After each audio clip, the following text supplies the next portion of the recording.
Hey, what's up? What's the deal? What's going on? You know it's Draco Bay in the building. You understand me? How everybody doing out there? What y'all want to talk about today, man? I mean, I'm here. I don't know what's going on. I don't know where Goon at. Goon, where you at? Where you? Oh my God. Okay, Back here at we it go. again. We Here you back, baby. go. We back. What's What's good, baby? Oh man, I tried to hold it down till you got here, baby. I understand.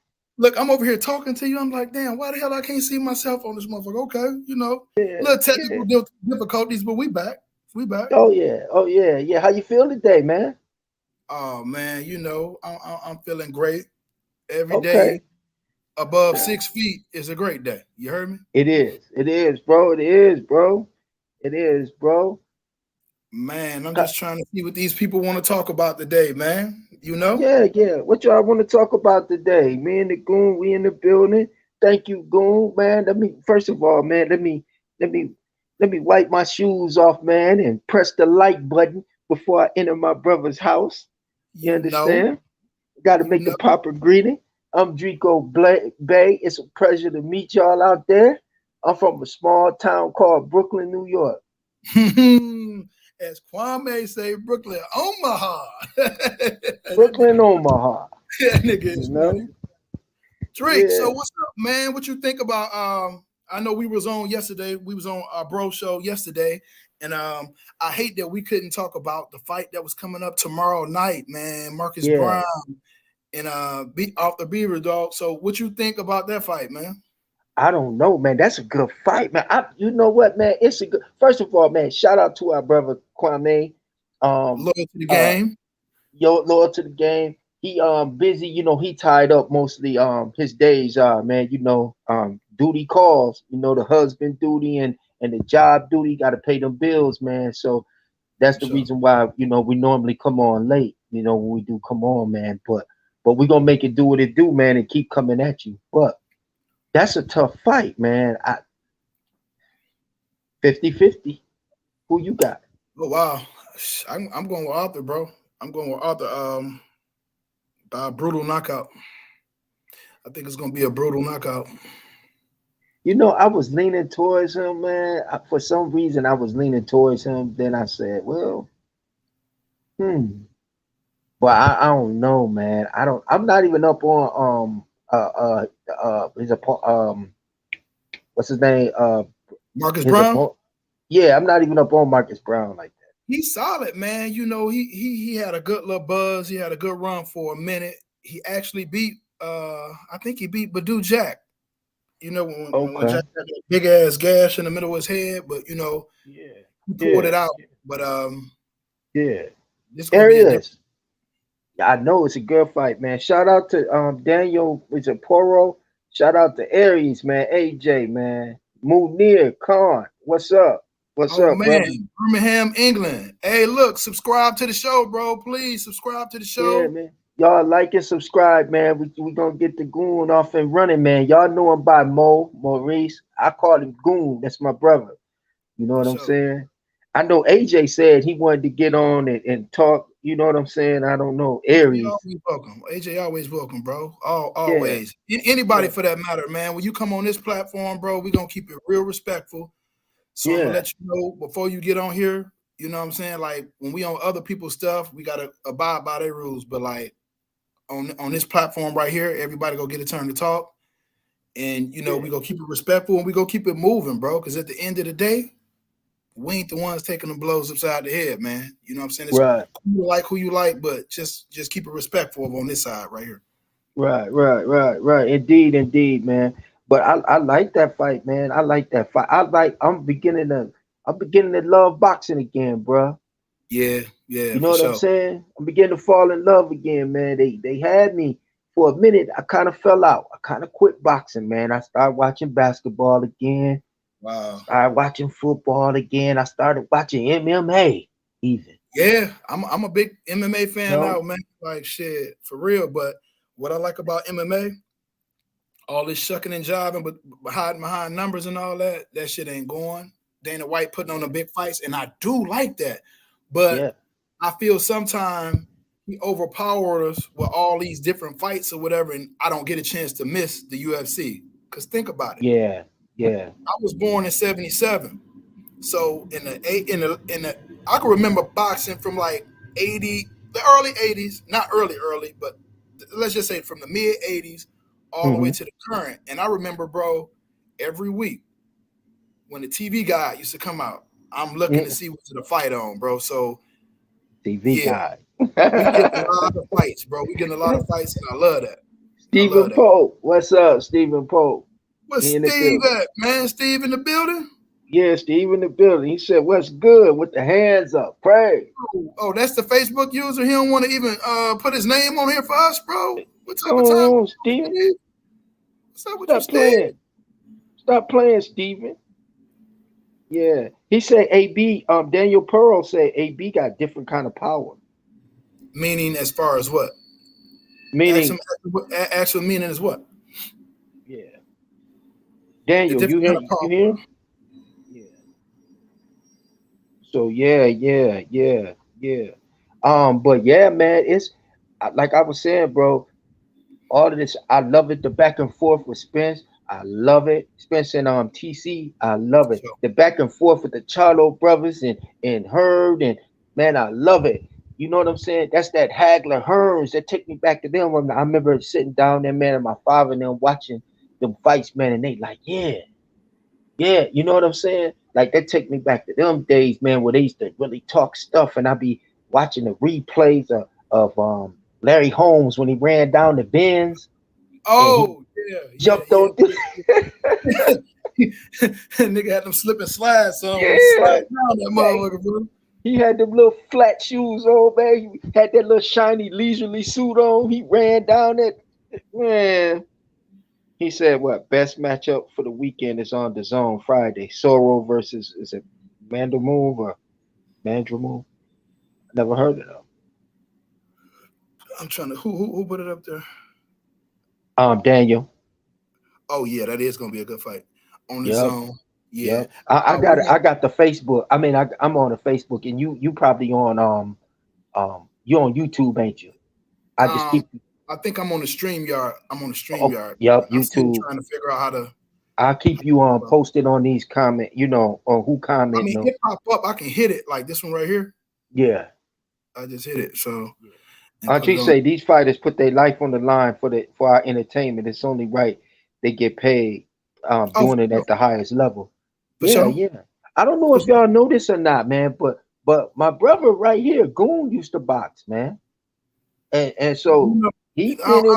I don't even talk about that, Drake. I just you know what I'm Yeah. saying? I just listen to people, man, because I don't want Well, to be the person that think that my opinion is more than anybody else. You know what I'm saying? Like, I me and you mean, we talk a lot offline, yeah, and I give you like little insight on certain things that be going on or whatever. But I just try to keep it like that. I don't want to be the, you know what I'm saying? I don't want to be that yeah, guy. yeah. I mean, but you who you are though, bro. You let it be known. You know what I mean? Like everybody know my uncle is David Bay.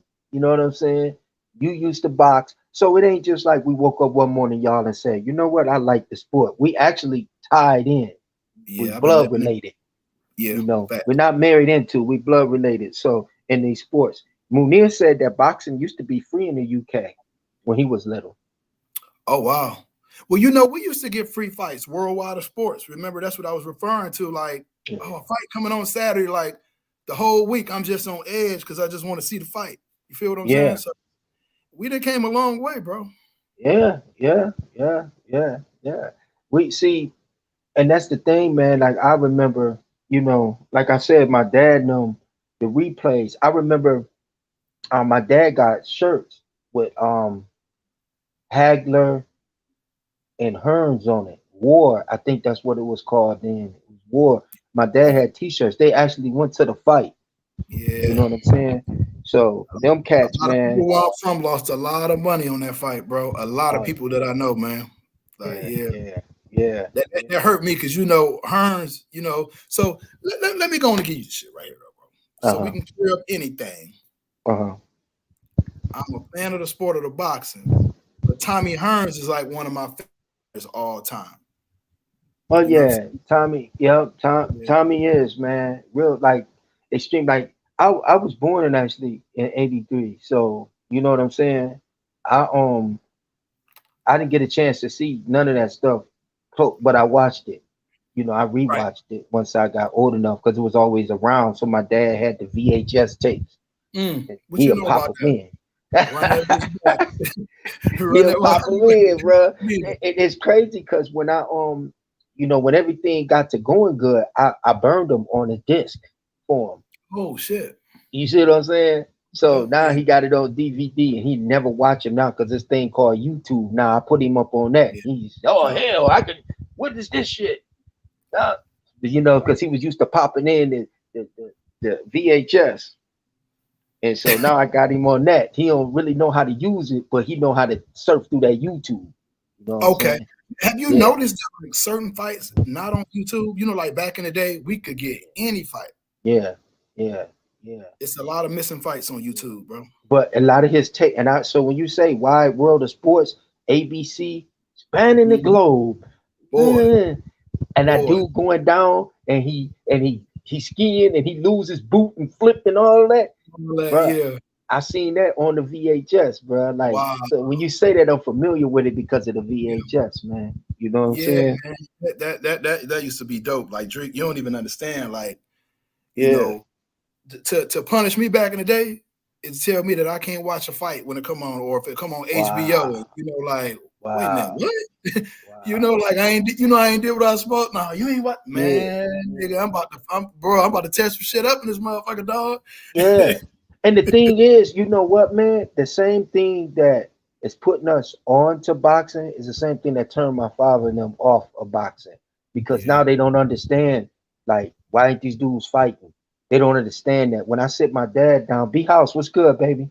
that's my Um, guy. Because yep. When my I said, why ain't these dudes fighting? And I said, well, Dad, because you know, they gotta get paid. Ain't nobody he was like, get paid. You know what I'm saying? Like he don't understand that yet because he from the old school. So he don't want to he like, you got a problem, let's fight.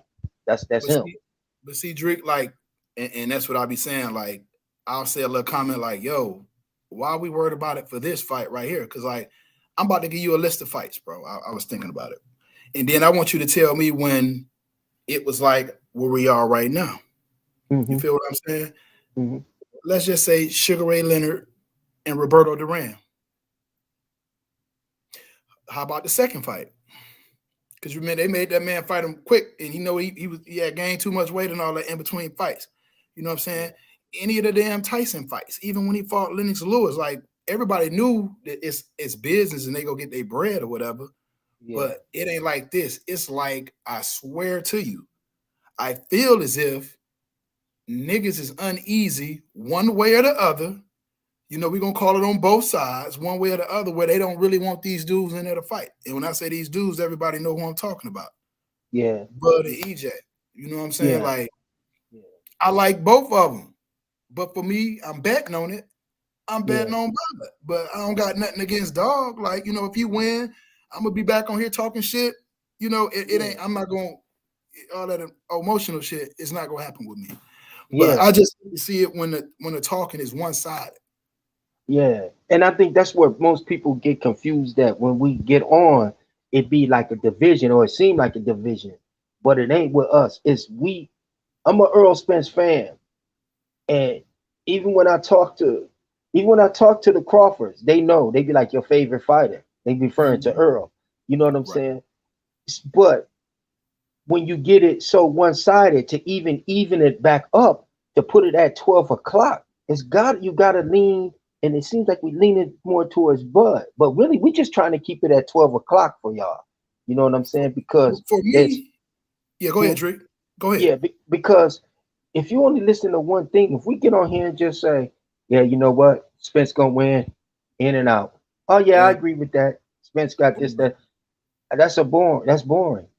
To Facebook way to Mark, keep it. my baby. Yeah, well, what's up with you, Mark? To keep it even, you gotta have that other side that say, okay, we know that side is doing that, but this side is doing this. So what Hmm. can that side do to counter this, or can that side to counter this? It's always two sides when they boxing, bro. Bro, you had the best comment to me yesterday, and you know, just from being in different like debate things and stuff like that throughout my work history and other shit, Right, I already knew what you was doing when you did it. When you was like, "Hey, all right, y'all gonna be Bud side, and we gonna be on the other side." Well, it never got to me, but I like that because now you about to see the objectivity with everybody, and if they gonna right, really keep it real. And right. I think they failed on that. Like Yeah, huge, they failed on that shit, bro. yeah, yeah. That's one thing that we can do, like, to keep it 100. Like, we come out, we say, Earl Spence, man, he got the best punch placement. Earl Spence wear you down, best body attack. Earl Spence is a master at cutting off that ring. Him and Triple G, best in the game, bro. Yes, they can cut off that ring, and it seems like they're going slow, but their steps is methodical. And Earl does little things to get you and Where he line wants you you. up for that left hand. You know Mm-hmm. what I'm saying? He misses on purpose with the jab Mm-hmm. so you can duck right, and he lines you up with that left. Bow to the body or to the head. Like, he does all of that, man. But that's not taking away what TC does. Right, See what I'm right, saying? right, TC right. can take away a jab. TC can move. TC does get hit. He stays in the pocket too long. So I can keep it even, but you can't keep it even when it's all give and no take. You know what I'm Yeah. saying? It's just sad that people can't see that. Like, I'm saying, I'm like, hold up, wait a minute now. You Yeah, said XYZ, and yeah, then show them how they said XYZ, and it feels as if like, well, maybe I shouldn't have said that. Like, no, we gotta keep it the same. If yeah, dogs say something or whatever, and you know what I'm saying, then they come back and get on you or Joe blow smoke. And I'm like, wait a minute, didn't dog yeah, just say the same thing? Like, yeah, just yeah. because he agreeing with you, you can still like Drake. How many times we done been on this show and somebody says something like, "No, I don't agree with that." Like I don't go never shortchange Earl, bro. All the Ever. time. All Earl the is a time. dog. You know what I'm They saying? But can't. They. I won't let them shortchange Earl. You know what I'm saying? That's like somebody him saying, in every fight till they yeah, get to fight. You feel what I'm yeah, saying? yeah, I don't want nobody else to beat neither one of them. I want them to fight. yeah, yeah. Like, even, and I hate to bring, use my brother F, BF, his when he said Earl don't check none of the boxes. Bud. You know what I'm saying? Like, You right mean Bud. then, the whole panel should have been like, You whoa, mean Bud. You mean Bud. yeah, Bud. I'm sorry, Bud. Yeah, yeah. When he said Bud don't check none of the boxes, you know what I'm saying? And the whole panel should have been like, whoa, so Bud don't do nothing? Like, he don't do Why do you nothing want to see right? that fight if this man don't check none of the boxes? Yeah, yeah, yeah. So, You you know what I'm know, saying? The whole, if they had said Earl's punch placement or Earl couldn't cut off the ring, I'm gonna cut him off and be like, listen, man, Earl can cut that ring off, bro. I bingo, disagree. You know what I'm bingo. saying? So that's one thing, man, we got to do, because there's a lot of people that's misinformed and a lot of people that don't know boxing that's in here and they learning. So Right. if they hear that, they say they're gonna repeat that and say they're gonna go to work and say, man, you know what? TC don't bring nothing to the table. And you want to know why? Because people can't think for themselves, bro. They That's can't think it. for themselves. I, That's I it. I I was grown and raised like, bro, think for yourself. You feel what I'm saying? So Yeah. you know, you know how shit Yeah. go when you Yeah. got Yeah. groups of Yeah. people or whatever on Jose. both sides. Yeah. Jose, you absolutely right. Jose said, no disrespect to you guys, but BF is a fool. Well, that's our brother, though. You know what I'm saying, Jose? You know what I mean? No, He be do up, cool. be up, be up, good people, man. Like Yeah, I, yeah, he cool. He just this ain't very this is opinionated. yeah. This show is not for that. Like Yeah, you yeah. have a good guy. He ain't did nothing but try to help me. So like I'm definitely ain't gonna shit on him. We just sometimes have difference of opinion, and I can leave it at Oh that. Like yeah, I don't yeah, get up my yeah, feelings about that shit. You feel what I'm yeah, saying? yeah. BF, he just he And I just think very we all right. opinionated. Yeah, yeah. Yeah, We just think different. That's what makes this yeah, world great, bro. That's what make yeah. this channel pop That's because it. people want to hear difference of opinions and stuff. If we all say the same thing, this shit gonna be boring as hell. Yeah, yeah. Facebook Mark say people want to discredit a man's accolades, but you don't measure a boxer solely on pay-per-view numbers when his career is over you and measure by what you've accomplished in that ring. The NBA don't measure Jordan's greatness off his shoe sales. Yeah, that's true. That's Bam. true. Yeah, That's that's true. true. Yeah. So we can't just say a person just because Earl out selling, and I don't want just to be specifically about Earl and TC, but this is what it is. Anybody, We anybody. can't say because Earl number outsells because Earl outsells TC, Earl gonna automatically kick his ass. That ain't the case. Right. They gotta both have their shit together on that night. Yeah, that ain't the case. That ain't the case. I personally got TC knocking out Earl. That's Woo. what I got. You You say know what I mean? knockout? Yeah, I think he gonna knock out Earl. I don't think Earl gonna give up. I don't think nobody gonna throw in the towel. I don't think Earl gonna he It's a gonna lot of stop. bad blood. It's a lot of bad blood. But okay. So you say you got Earl getting stopped by TC. Tell me how it's gonna happen from start at round one and break it down until the stoppage. I think TC gonna start out again. Like he gonna start out with the right. He gonna start out orthodox. He gonna feel it out. You know what I'm saying? I think he gonna stick and move. He gonna, you know what I'm saying? He gonna do the TC thing. He gonna switch back probably in the third, fourth round, and I think he gonna eventually Earl's predictable. We know what he gonna do. He gonna be there, and I think Oh, that he's gonna start pock shotting Earl, and by about the seventh, eighth round, I think Earl face is gonna be messed up, and about the ninth, tenth, that's a stoppage. mm. I think he gonna So take away Spencer's jab because I seen him do it with Kell Brook. question. Um, yes, sir. Who's stopping it? The ref? Is he getting I think knocked the ref out? is Is gonna he not gonna stop. make the count? You think the I ref think gonna the stop? ref is gonna stop it. I think that his face is gonna be so swole up. I think that the ref is gonna stop it. And the reason I say that is because Sean Porter swole his face up, and I think TC hits a little harder than Sean Porter. Yeah, we You know know what I that. But mean? I don't really think see this is what I'm talking about how I am. Uh-huh. I don't really think we can go off of what Sean Porter did to him. You know what I'm saying? Because those styles, those are like two pit bulls. Yeah. Bud don't gotta fight that fight Right. with him. You know what I'm saying? It's up to Bud how we gonna fight him, and it's up to Earl Spence how Bud fight him. Because Earl can also make Bud fight the type of fight that he want Earl Bud to fight. It's just whoever get their game plan. See, I don't think that, Goon. I don't So think that. give it to me then. What you think? I think TC got too many tools to make Earl adapt. I mean, to for Earl to make TC adapt to his fight. Just like TC, and I remember I told you, I said TC gonna knock out Porter because everybody that he Porter's been out muscle and he's been out hustle. He's never been out skill, and that's what TC done to Porter. He and that and the in the latter rounds before he knocked him out, he had Porter fighting his fight. He had Porter fighting. TC made him fight his fight. You see Okay, what I'm saying? He made him right. come forward and lunge and do. That's TC's fight because he can back up and check hook you. He got more options backing up than coming forward, than creating an opening. Because I think TC is a natural counter puncher by nature. That's what I think.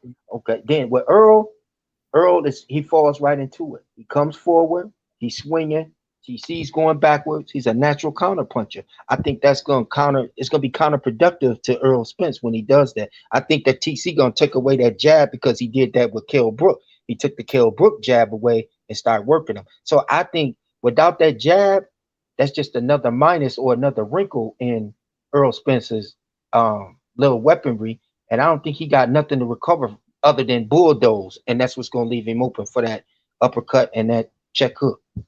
You know what I don't like about, and I like your analysis too. I mean, Mm-hmm. I may not agree with it, but I definitely respect it. But what get me with some of these analysis, what people say on here, and this is why I say I don't even say what I do or what I Mm-hmm. used to do. Just listening to them, bro. It's like certain conversations you don't want to get in. Okay, so I'm gonna tell you this, and then you go know what I'm talking about. Mm-hmm. Drake, you right or left handed? Right-handed. Okay, I'm right handed also. Mm-hmm. All right, so hold on. I think I just said basically what I'm getting at. I'm a little faded right now. I've heard somebody say Bud can't fight TC the way he fight everybody else. I mean, Bud can't fight Earl the way everybody else because Earl is left handed, right? Right. So let's just say I'm a switch hitter, Drake, Mm-hmm. and I get in there with you, and it's the same thing. You're Earl, I'm TC, Mm-hmm. and they telling y'all that they telling them that I can't fight you right handed. Mm-hmm.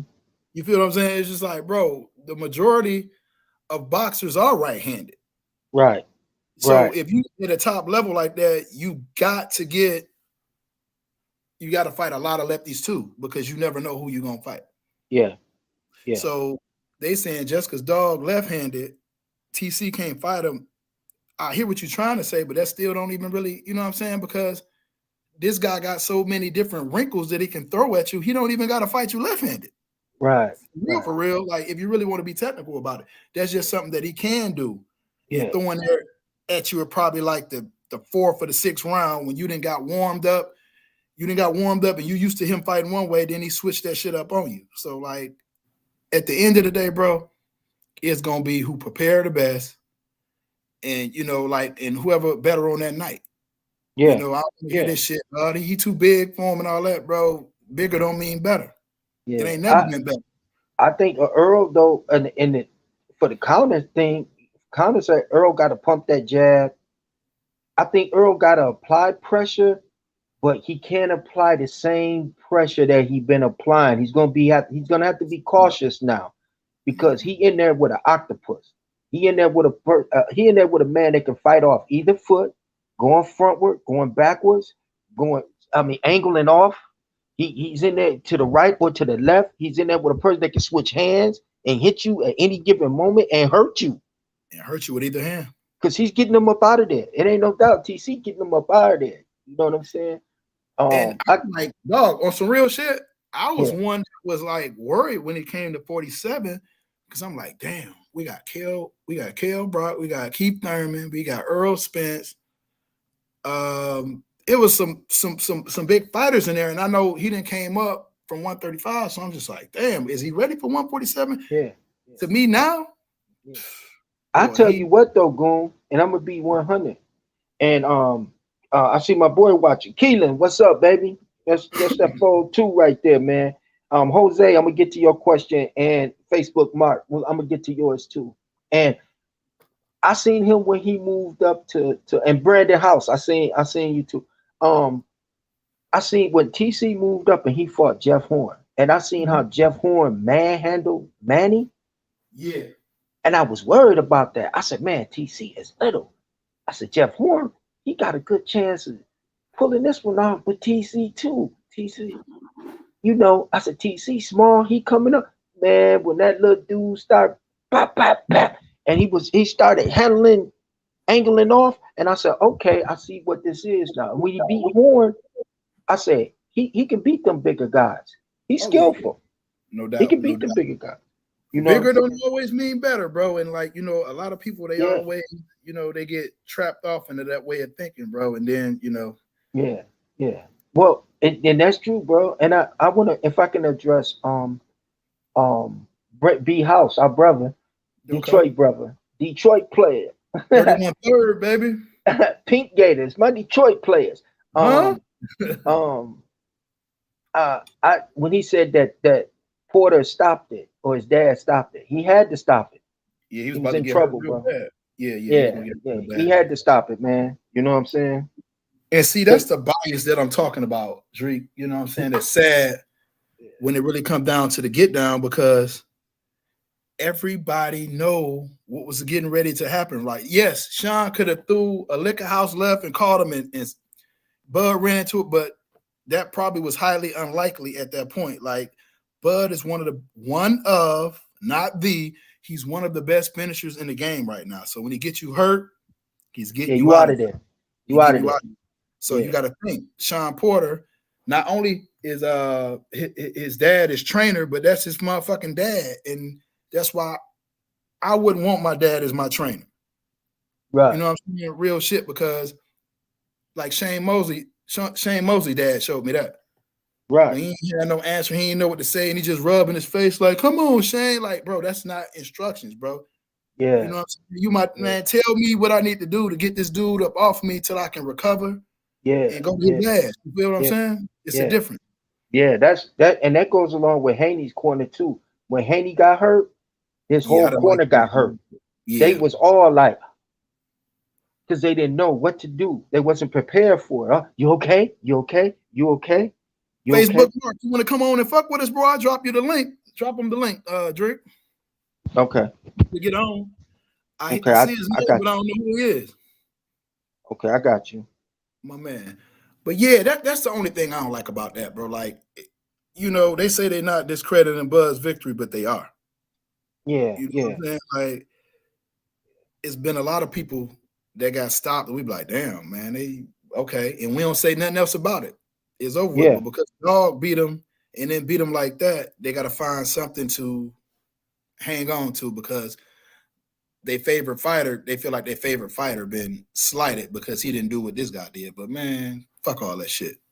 yeah, yeah, yeah. And I agree. I'm gonna give with Jose. Jose Rendon said, I think Earl controls the distance better than most fighters, and I see him frustrating Bud.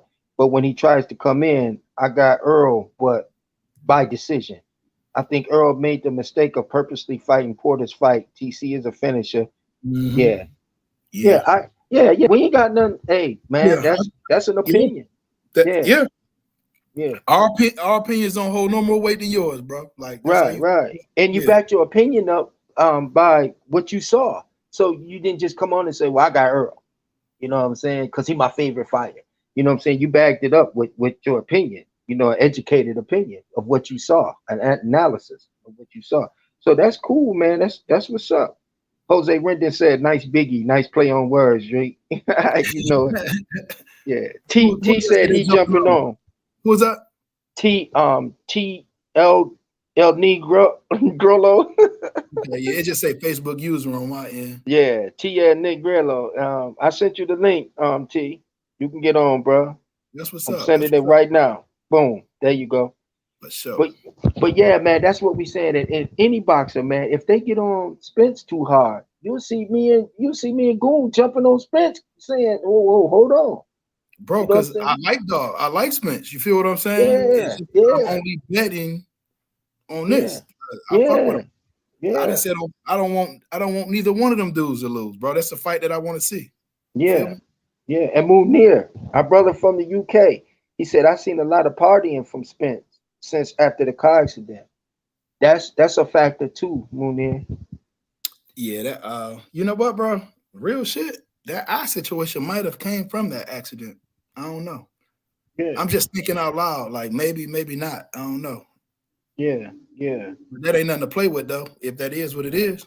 yeah, yeah, yeah. Ain't nothing to play with. Thank you, Jose. We appreciate that, bro. That's Yeah, Jose that you got up yeah, there I playing. appreciate you, Jose. Yeah. Yeah, appreciate you. But yeah, I think that accident, and I think that Spence, these paralysis that he going through now is because of that accident, bro. You don't get thrown out going 100 miles an hour and Not at that nothing's speed. wrong.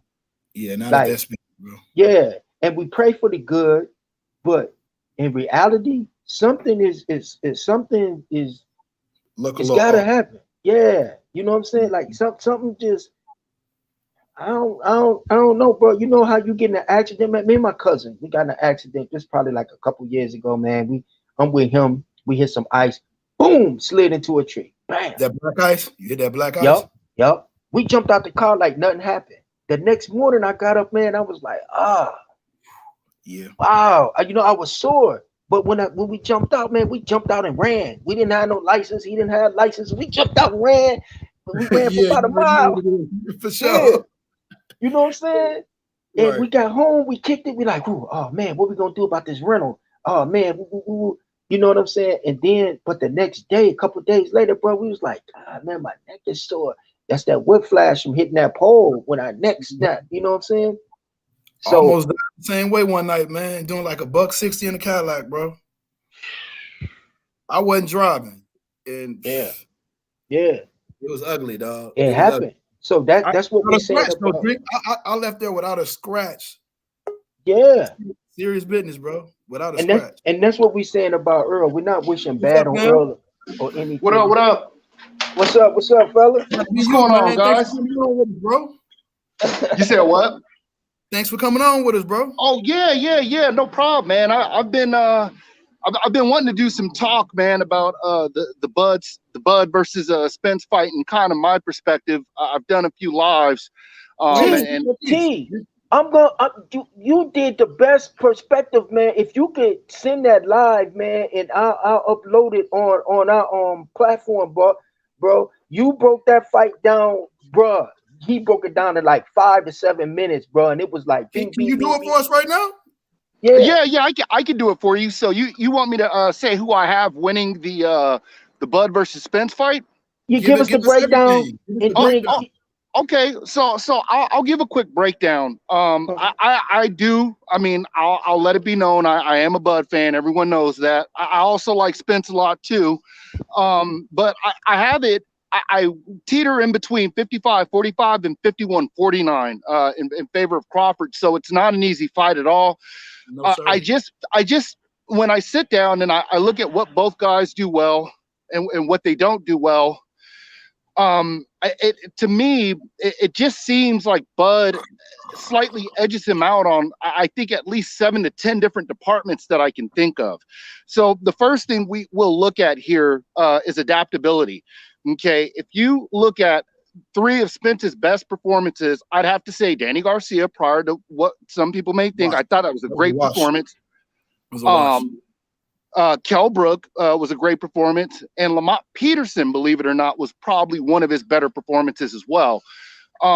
Spence is a terrific fighter. I take nothing away from him, but I think in terms of adaptability and adjusting, he's never really had to do it. And the one time that he was put into a situation where he should have done it, he just decided that he was going to use physical attributes to outgrit the other guy.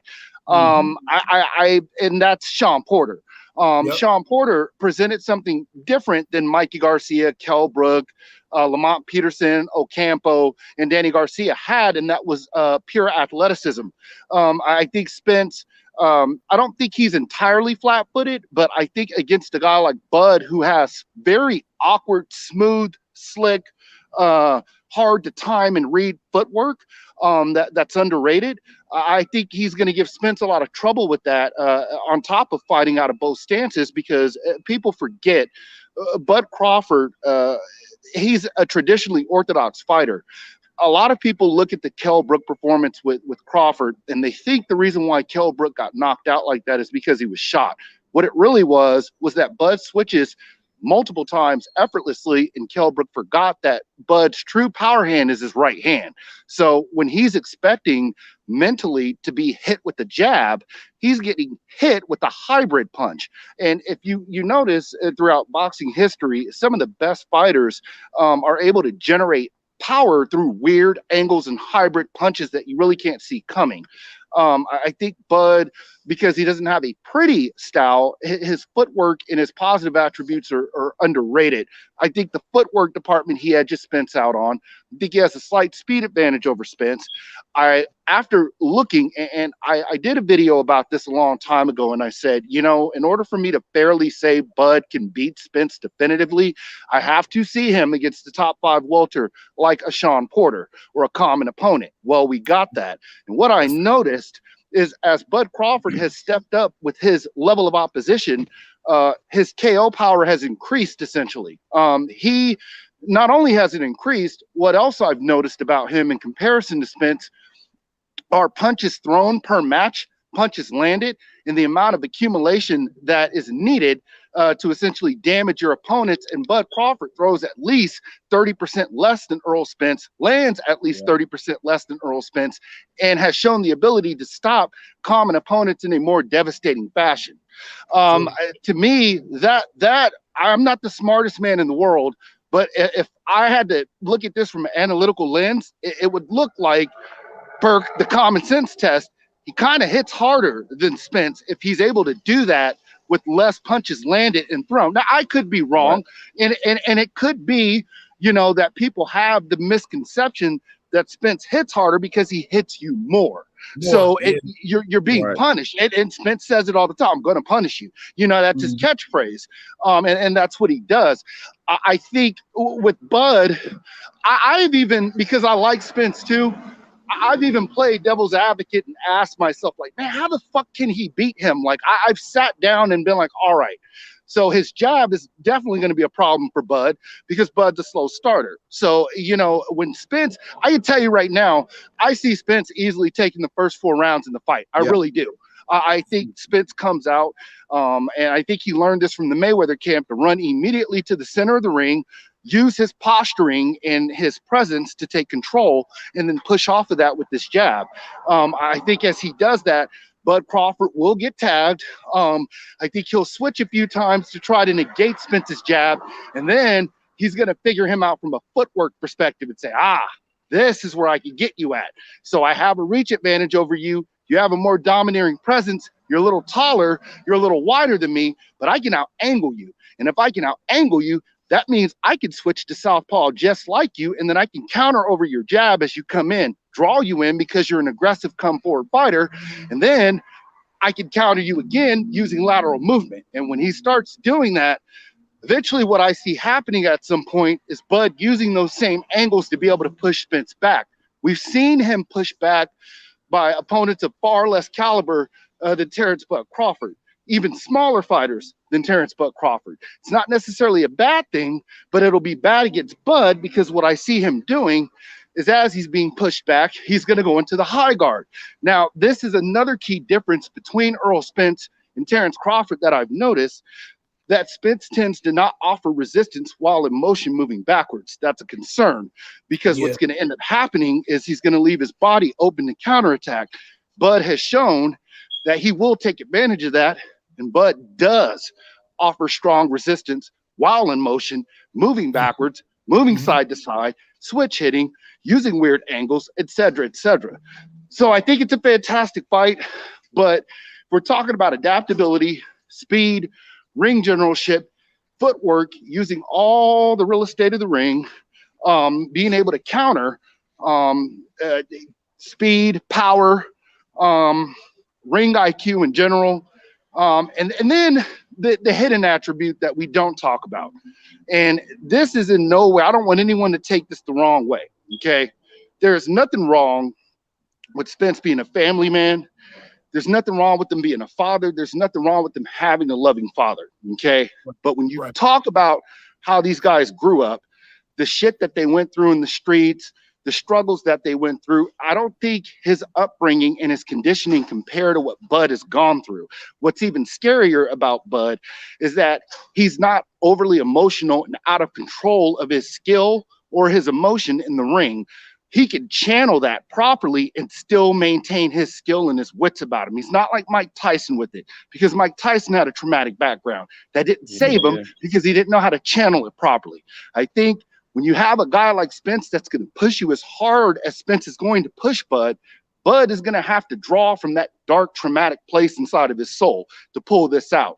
And I dare say at some point, and I said this in the video, y'all remember The Matrix?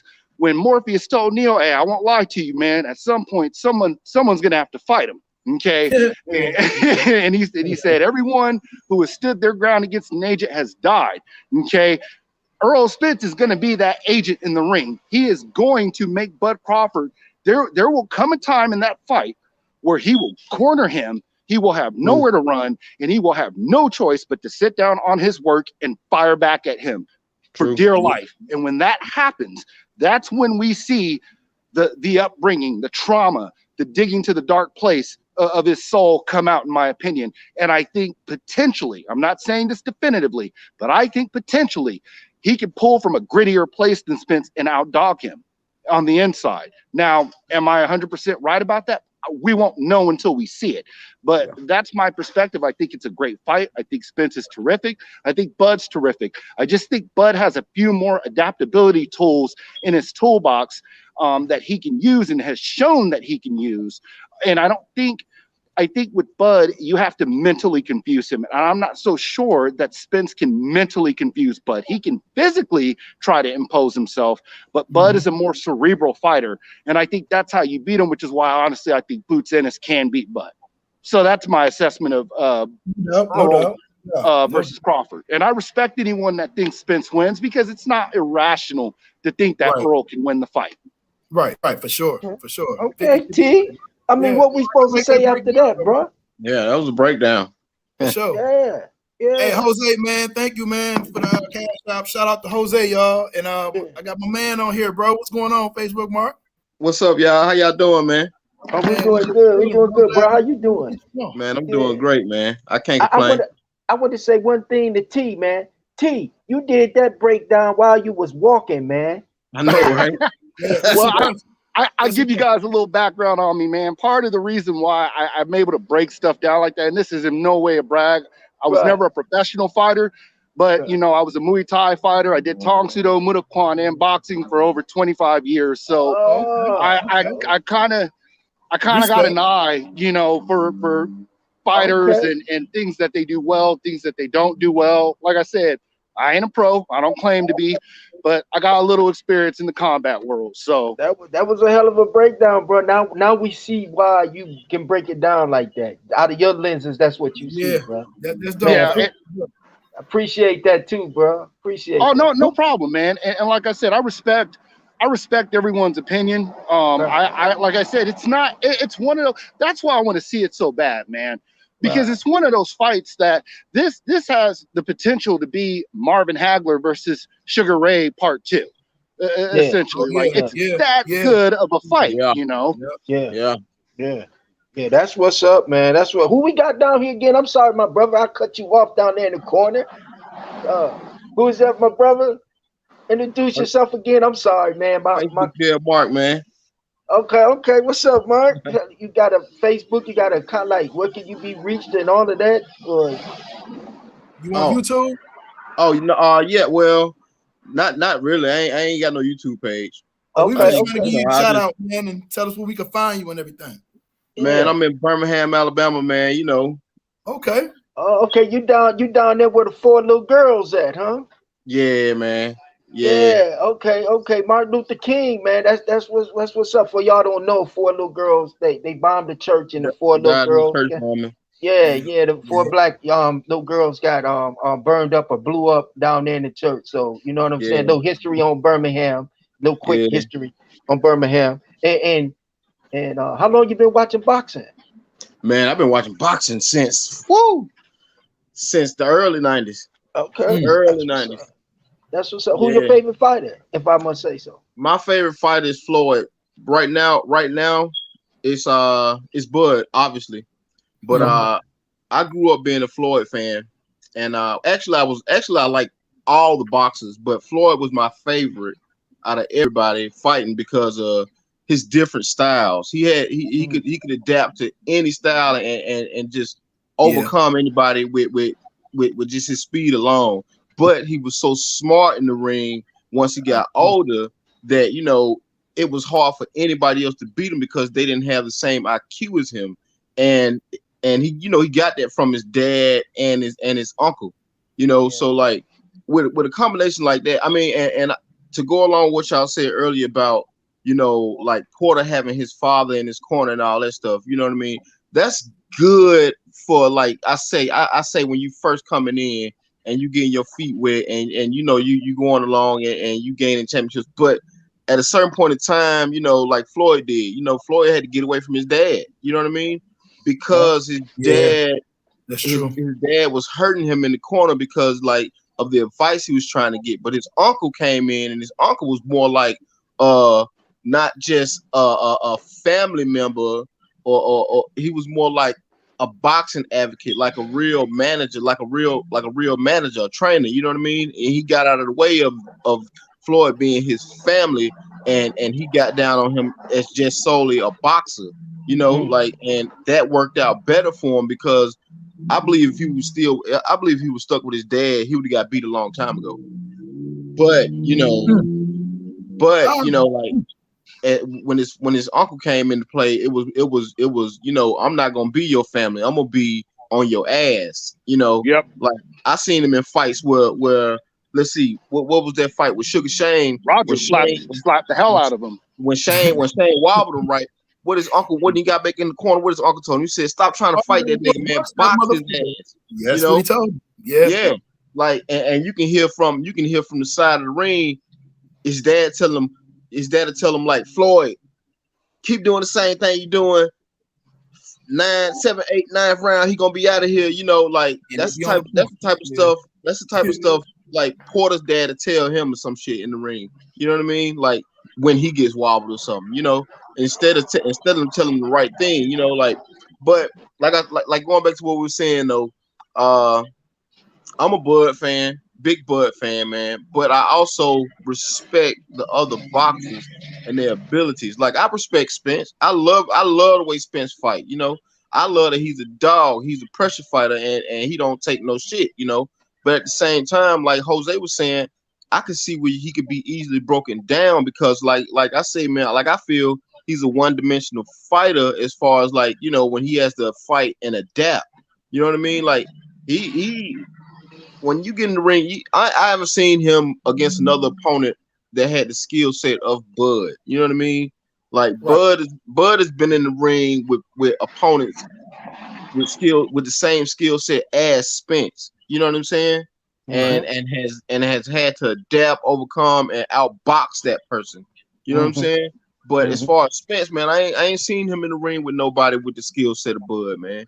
And like Jose was saying, after you start pressuring, it's gonna come a time where Bud's gonna understand your footwork and learn how to maneuver around that. You know what I'm saying? And once he get that, them angles, man. Once he start popping you from them angles, it's almost a wrap. That's how Manny used to get down.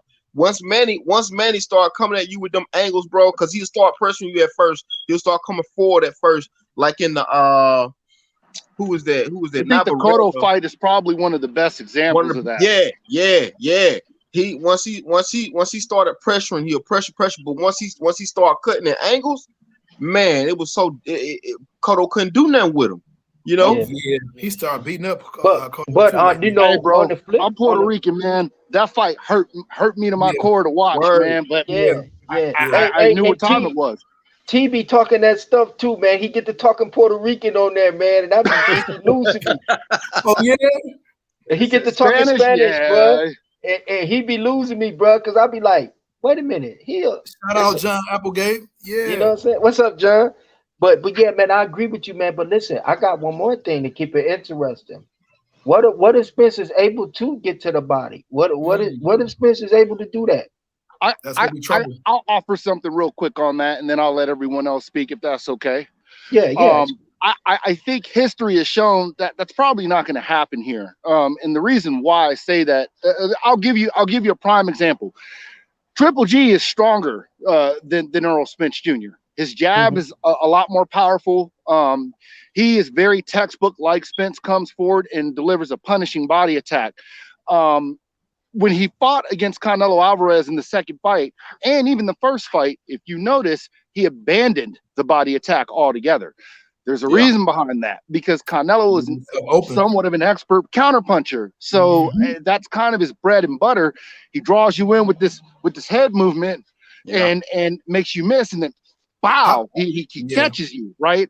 So if Spence, he will try to go to Crawford's body. He will have some success in the early rounds. And then I think Crawford's going to time him and counter him coming in, because when you go to the body, you put yourself at risk. If he negates Spence's jab, he takes his body attack away, at least a sustained body attack, which means that all of Spence's bread and butter comes by him setting up that jab in a textbook manner. It doesn't mean he can't fight without it. It means he won't be able to close distance properly to even get to Crawford in the right manner needed to expound on the body attack, which means essentially what's going to end up happening is Crawford's going to exploit that 2-inch reach advantage that he has, especially at that level of eliteness. He's going to use it to his advantage with angles, and Spence is going to come in there. Next thing you know, he's going to be to the side of him, and catch him with something, and then Spence is going to be like, shit. Oh, okay, so now what do I do? You know, I go backwards. Spence can adapt to Bud. You think it's just Bud adapting to Spence?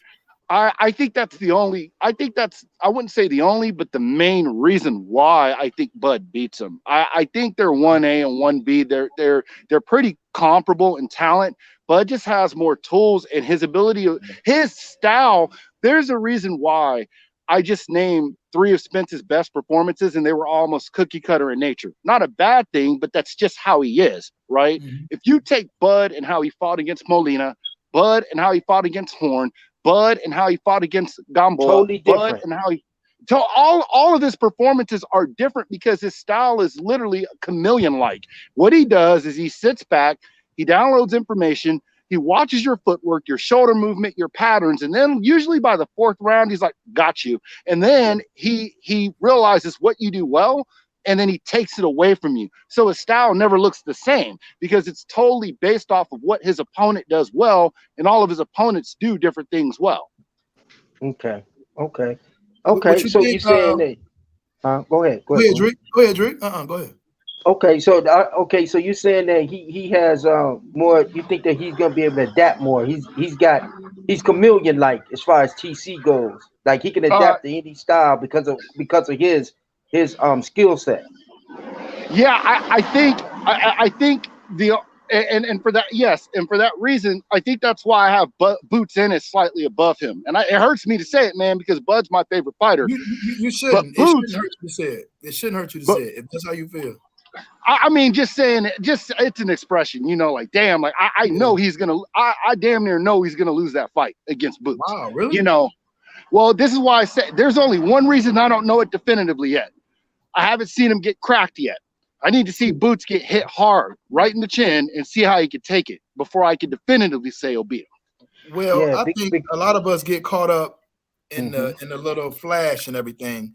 And well, do you really think Boots is flash? No, I'm just saying the little flash. Oh, okay. He has a lot of flash. He got a lot of swag in the ring. But for me, I'm like you. I just want to see him in there with somebody like the people that he fought. He beat who he beat. But yeah, I get that. They're not these top guys. So I want to see him in there when they get funky. I want to see Yeah. how he reacts to adversity. I want to see how when it's the 10th round, how he handled that and he's behind or it's even. I want to see where this is at. Yeah. I want to see where this is at. I want to see when he get busted in his mouth, how he reacts. How he handles it when he gets cracked. Yeah, I want to see all of that. When he get cut, when he get head butted, I want to see all of that. All of that is when he gets mentally frustrated because I only be strong mentally. Yeah, and I only think that he's one of the guys that can potentially, I'll say potentially, beat Bud because from an athletic perspective, and it seems like everything that Crawford knows how to do, Boots can do it too. But he's just a little bit above him athletically. But I think Crawford would probably edge him due to experience. And, you know, seeing what happened in the Porter fight, I'm going to be honest, bro. And this may be a little bit conspiracy theorish, but Crawford looked like he was almost low-key trying to take it easy on Porter until they told him he was losing. And then he said, I'm down.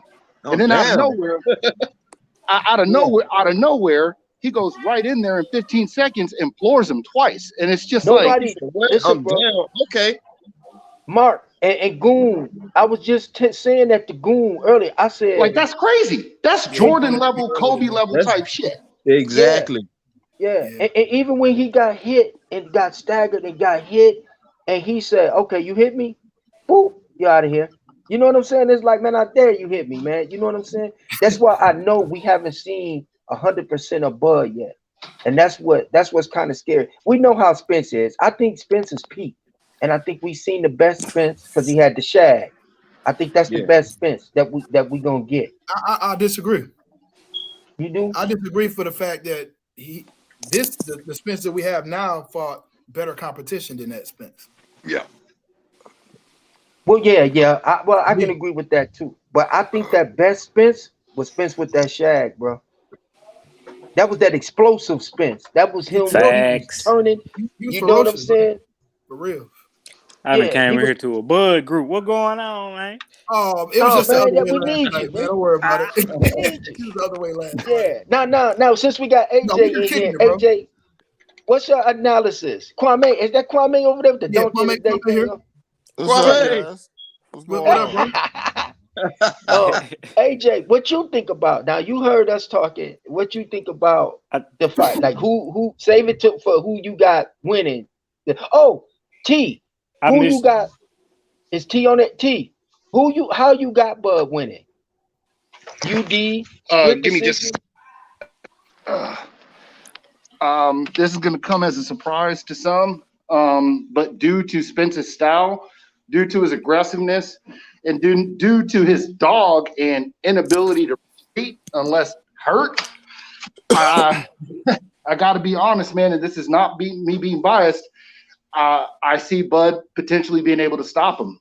And I know that sounds crazy. I know people are going to say, "Well, Bud's smaller," but That's my pick. T. but if you That's but that's if you I didn't but say if you that. look at the points that I highlighted earlier, the speed advantage, right? And they're not blaring, but they're noticeable. The power advantage, and people look at me like I'm crazy when I say that. But if you just look at logic and facts, like I said, he's able to stop guys, even common opponents, with almost 30% less punches thrown and landed in a fight in more devastating fashion.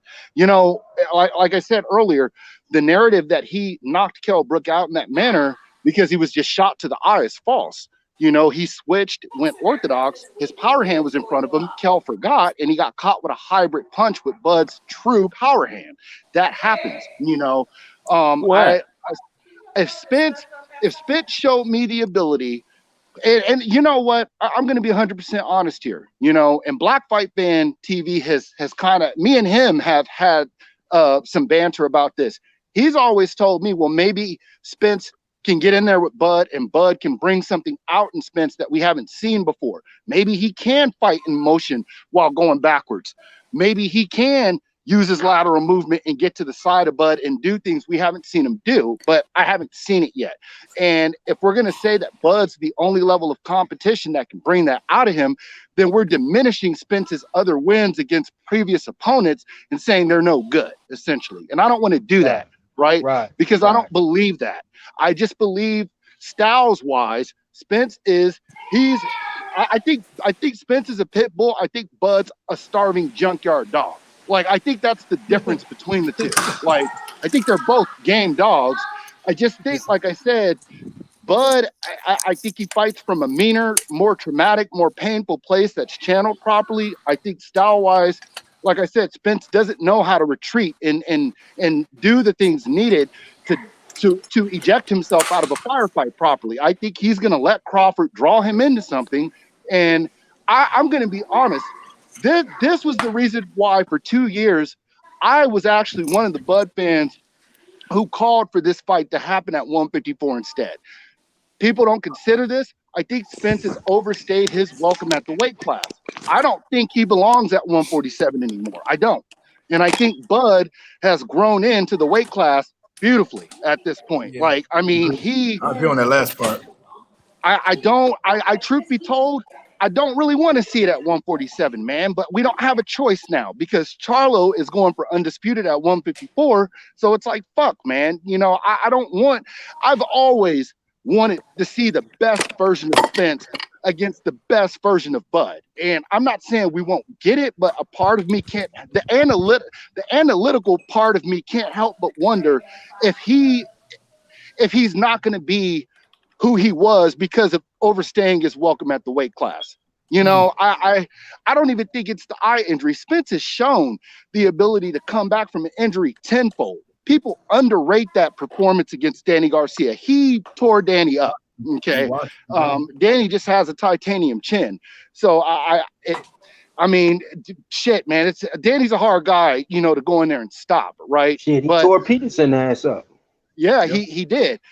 But I also look at this and say, okay, so Spence fought Sean Porter, he fought Danny Garcia, and he fought Mikey Garcia. All three kind of like back to back, if I'm not mistaken. None of those guys got stopped by Spence. Is it because Spence is weak? No, it's not because he's weak. It's because I think his power is slowly starting to diminish at 147. At 147. Okay, I get what you. I want.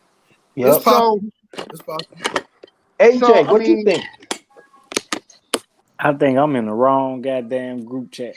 No, man, we're not on that, bro. We're not on that. Like I said, bro, I like Spence a lot, bro. I'm really not trying to be biased here. It's just what like I said, when I compare what they both do well, what they don't do well, and how each guy's style will match up against the others, I can't help but just see obvious advantages that Bud has over him.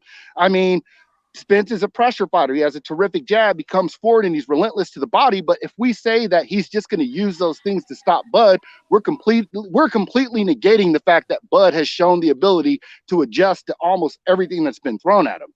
So, okay, Bud has a questionable chin. AJ, I want Y'all you ready to, for this? Yeah, I want you to. Yeah. What is that? Man, look. The only really thing I got over Bud over Spencer is Bud is sharp as shit. Always. Okay. He's sharp. He got the advantage in speed. But a lot of people say Spence can't fight off the back foot. He can't do this. He done a lot of this shit in his earlier fights. If you go back and look at some, you will see some of the things. The only thing I haven't seen him really do is do everything in like one fight. You know, he fight. Everybody say he fight. Drigo be saying the shit. He fight the same way every time.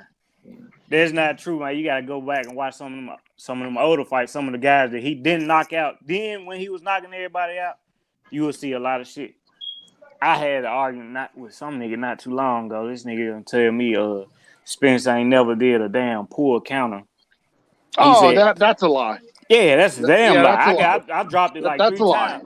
But it's niggas that be saying this shit that didn't watch, that don't watch his earlier fights. You know?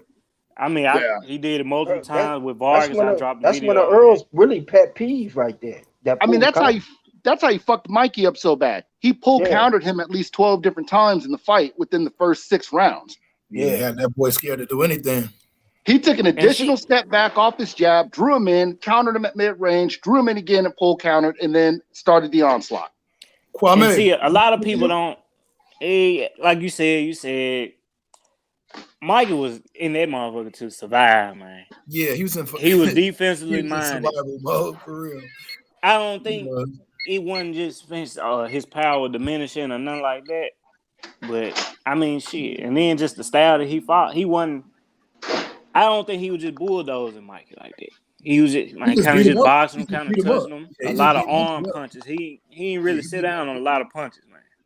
Yeah. To me, like I said, everybody got their own how they look at shit, but to me, I didn't see him sitting down on a lot of punches. I just seen a lot of arm punches, just touch him here, boom, boom, boom. Here. When the last time you think you just seen him sitting down on punches like that? Peterson, maybe? It would have been either Peterson. Shit, the goddamn Ocampo fight didn't last long. That was about a round. So yeah, I would say the Peterson fight. But I noticed even like leading up to the fights, I know he trained different. Like I look at like what he gonna do, and like he don't even hit the bag the same. Like he, like back when he was bulldozing niggas, he don't hit the bag the same. I beg to differ though, AJ. I beg to differ. I think Spence was trying to knock out Mikey at towards the end, like in rounds. Like, I would say towards the end. I would say, but by that time, shit, he in that. Mikey just blocking. He doing his best. He ain't really doing it. He ain't open. He wasn't opening up. Yeah, so, that's what's up. And he damn near did. Like I said, his brother. He said, "Man, I'm finna stop it." He asked for. I think it was round 8 or 9. One of them motherfuckers. Yeah, he did say that. He said Mikey asked for the round. And then shit. I feel like he could have though. He really, if he was like back to his roots, like the nigga with the shad probably was down there had Mikey in a body bag. But like I said, I think I just see a different way he training. I feel like he back to that now. That little video that came about the other day. You look good. That was more of what I used to see him do. Okay. So. We gonna see though, man. We gonna see. Somebody will get their head whooped though. That's it. That's what we know. He ain't even got no. Kwame, jump in, Kwame. Man, Kwame trying to be shy. No, I ain't trying to be shy, man. I'm just trying. People talking. I'm letting them talk. But look, he ain't even got no date right now. Well, I ain't gonna say he got that. I think he got a date. They ain't got no opponent or whatever. Yeah, and he is safe. You look good. Ain't no fat count. Like he said, no more hiccups. Hey, look. You can't say that though. That was his fault. Yeah. Yeah, I mean, shit. You know what He they can't say? It's hiccup, hard. AJ. It's He hard can't to hiccup. get out of bed when you're sleeping on silk Man, screens. hey, Shit. look, me and Kwame was just talking about that the other day. And then you got this bud nigga on his ass. Oh yeah, something. You gotta have your It, shit together. it, oh yeah, for sure. Yeah. I disagree with all y'all, right? Nah, I'm kidding. I'm No, kidding. this is I'm not. No. kidding. Nah, man. Yeah, I mean, y'all guys gave some good breakdowns. I would say probably about. I agree with probably about 60% of it. But my stance is first off to talk about the Mikey fight. I was there. I was ringside.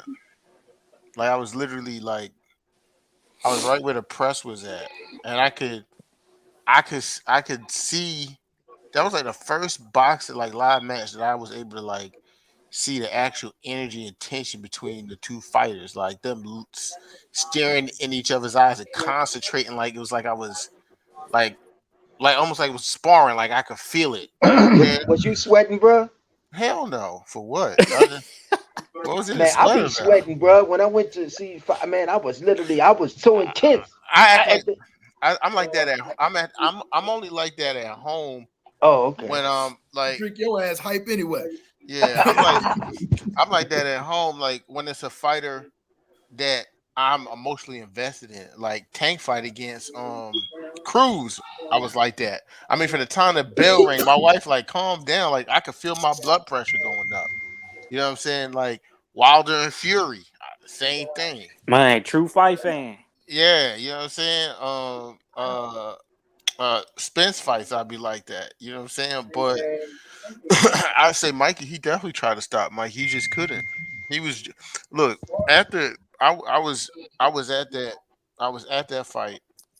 I remember going to the weigh-in, and it just so happened that's where I met Blu-ray in person for the first time, and I looked at Errol because I was at the Ocampo fight live too. I was at the weigh-in, and I never forget. Earl was on the stage and he posed and flexed. Again, with the Ocampo fight, his core it should look crazy, like he was on something. Yeah. It looked crazy. It was like I was like, oh, when I looked at it, I was like, oh my god, like veins, all kinds of shit. It looked crazy. Like god damn, like you're gonna get in a ring with something like that, you're gonna have a problem. Hey Quan, can I ask you something right quick? Hmm. You know if was that the last fight he was with Blu-ray? The Ocampo Ocampo was fight? yeah, it Or the was. Peterson? No, Ocampo was after Peterson.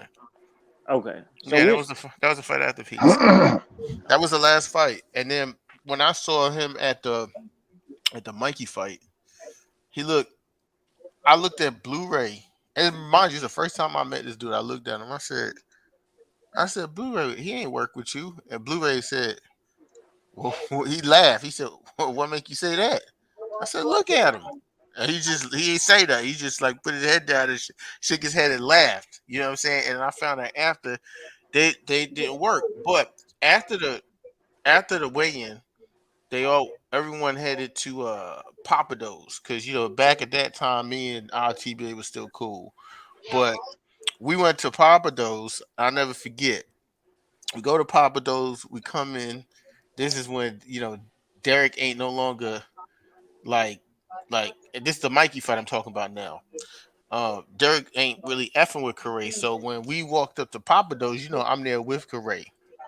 So Derek his energy was a little standoffish towards me because I guess he just figured like whatever was going on between them and I was with Corey, I was like with it. You know what I'm saying? And yeah. I was like, Oh, okay. you know what I'm saying? He was like standoffish. So when we got in, when I came into Papados, there was like it's like an indoor section, but it's kind of like almost like it's inside, but it's more outside. But It's like outside, yeah, I know it's what like you they could close. It's like they could close it off and make it private. So I walked in there. I said, "What up to Derek?" That's when I said Derek Angie was kind of weird. You know what I'm saying towards me because you saw Corey in there, All and right, then guys. I'm editing out. and then Yeah, I'll and be then here tomorrow. And then See you Earl tomorrow, was Cindy. yeah, and then Earl was in there, and he had got up to take to take a couple pictures, and I kid you not, Later, later. I was the last person he took. He only took like 2 or 3 pictures. I remember he told IOTBA was like, "Yo, let me get a picture." Earl was like, "Damn nigga, how many pictures you got with me already? Like you got a million pictures with me already." You know what I'm saying? Like with another picture. And then he looked. Then he saw me, and then he was like, "Yeah, this is the last person I'm gonna take a picture with because his security was there too." So when I dapped him up to take the picture, he was weak, bro. Like he was What you drained. mean? What you mean it was weak? He was drained.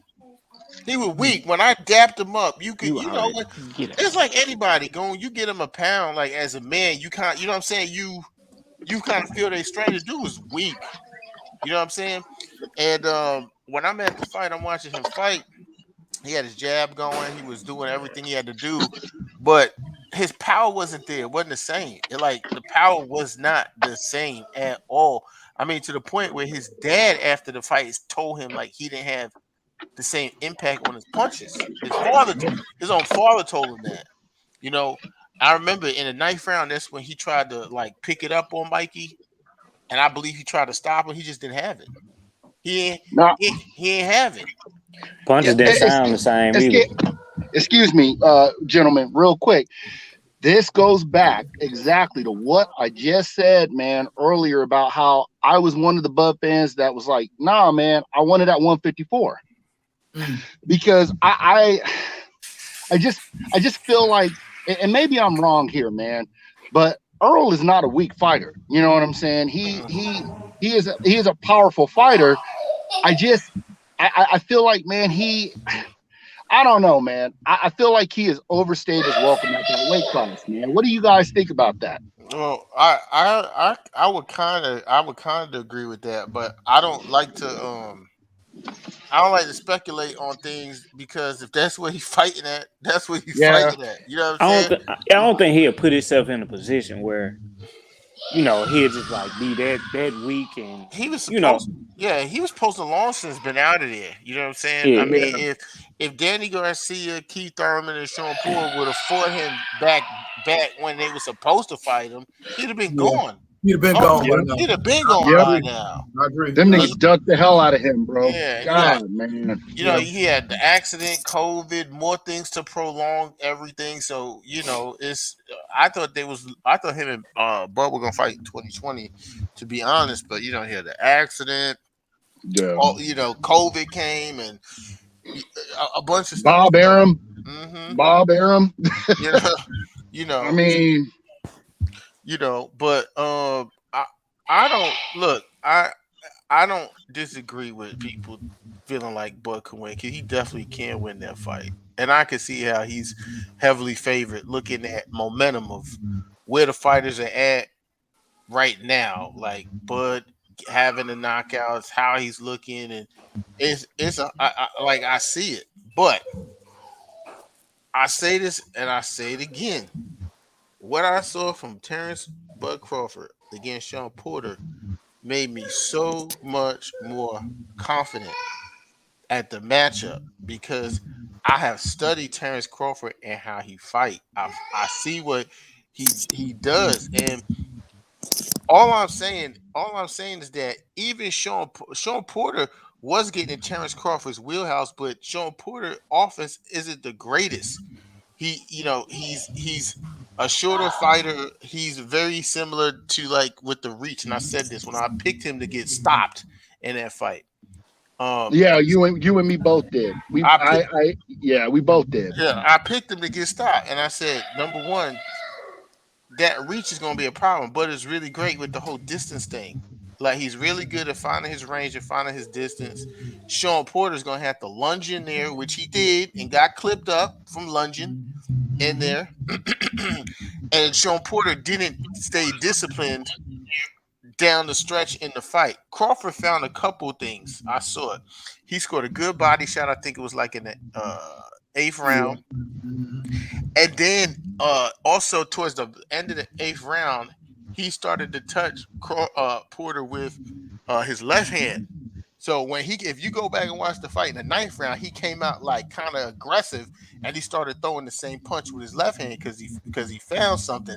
And what Porter did was, it's like you say, people got a plan to get hit in the face. He stopped jabbing, he stopped feinting, and he ducked his head down and started swinging overhead like a chick in a street fight, and he got clipped. You know what I'm saying? So. Um, kudos because Bud could do stuff like that. He's a great fighter, but I just feel like he's a slow starter for one. When you said like he'll probably rack up Spencer probably rack up the points First four.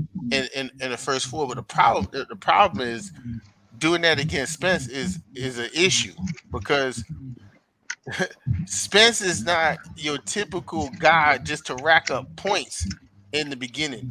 He's going to be breaking him down and wearing him down. And my thing is, I don't feel like Crawford can handle the onslaught.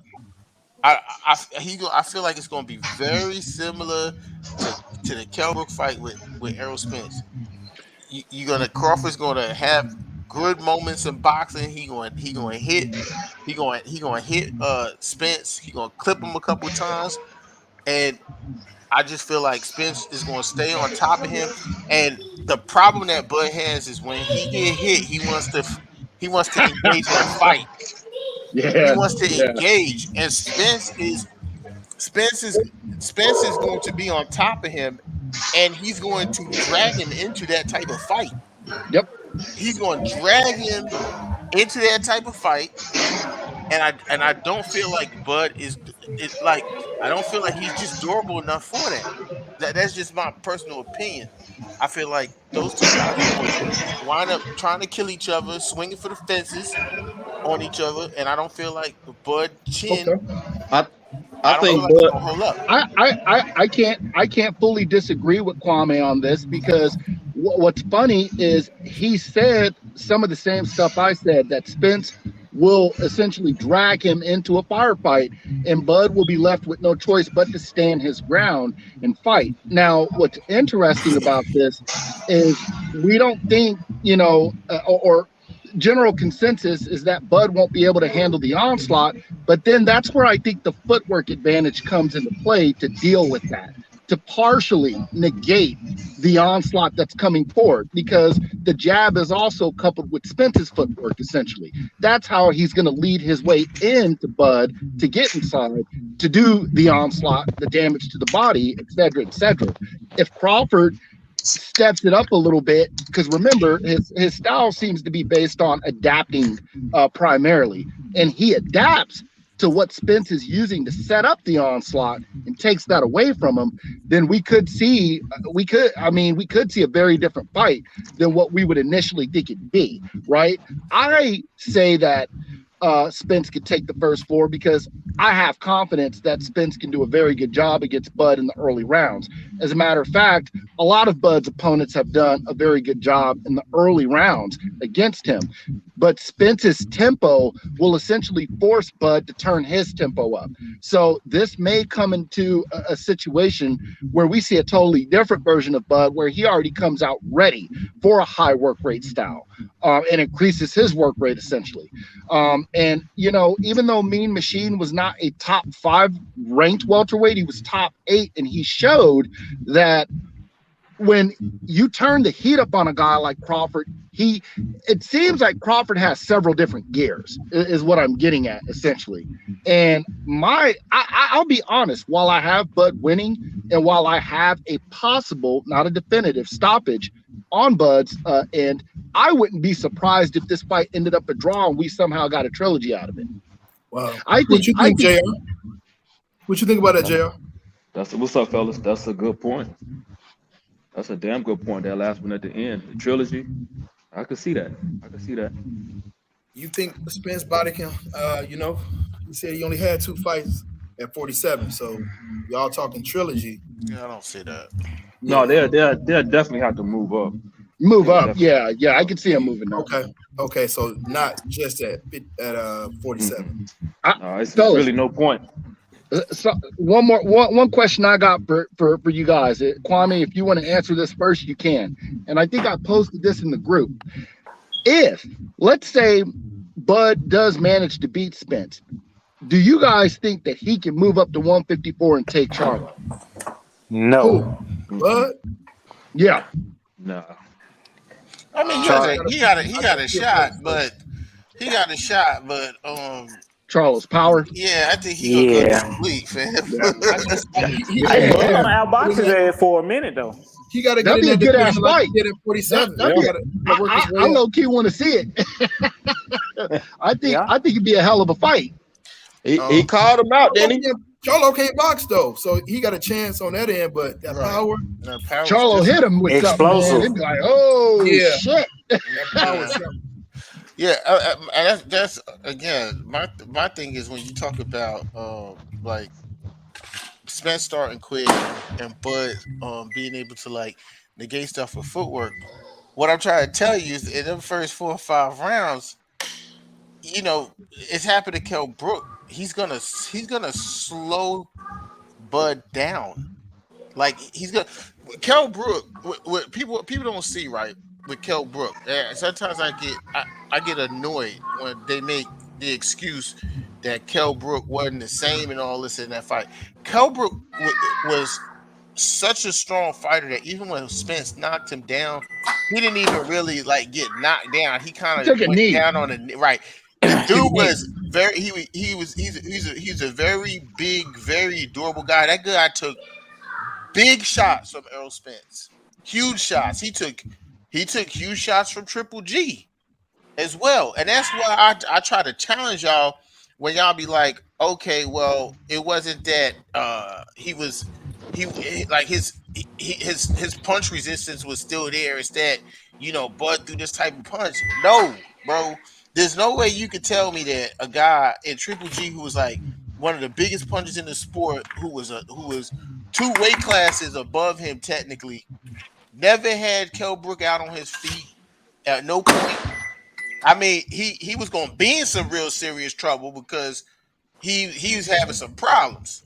You know what I'm saying? But he never knocked this man down, and he never had this guy out on his feet. And then you telling me that type of punch made Kell Brook almost fly through the ropes? I got a respectful rebuttal for that. You make a great point, Kwame, and I had to go back and do film study on this several times because I asked myself the same question: how the fuck was he still on his feet against Triple G? But you know what I think it was? I don't even think it's that he was that shocked or that Crawford was stronger than Triple G. Bud stepped slightly to the side, caught him at an angle he didn't see it coming from. And I think when you have comparable power to a guy like Errol Spence, and it's well timed, it's accurate, and it's placed at an angle you don't see it coming from, it can look just as devastating. And Brook was off balance as well when he got caught. So, I mean, that's my perspective, though. He did orthodox those first 4 rounds, and then he switched. I didn't see Kell Brooks adjust to that, and I think that's how he got caught.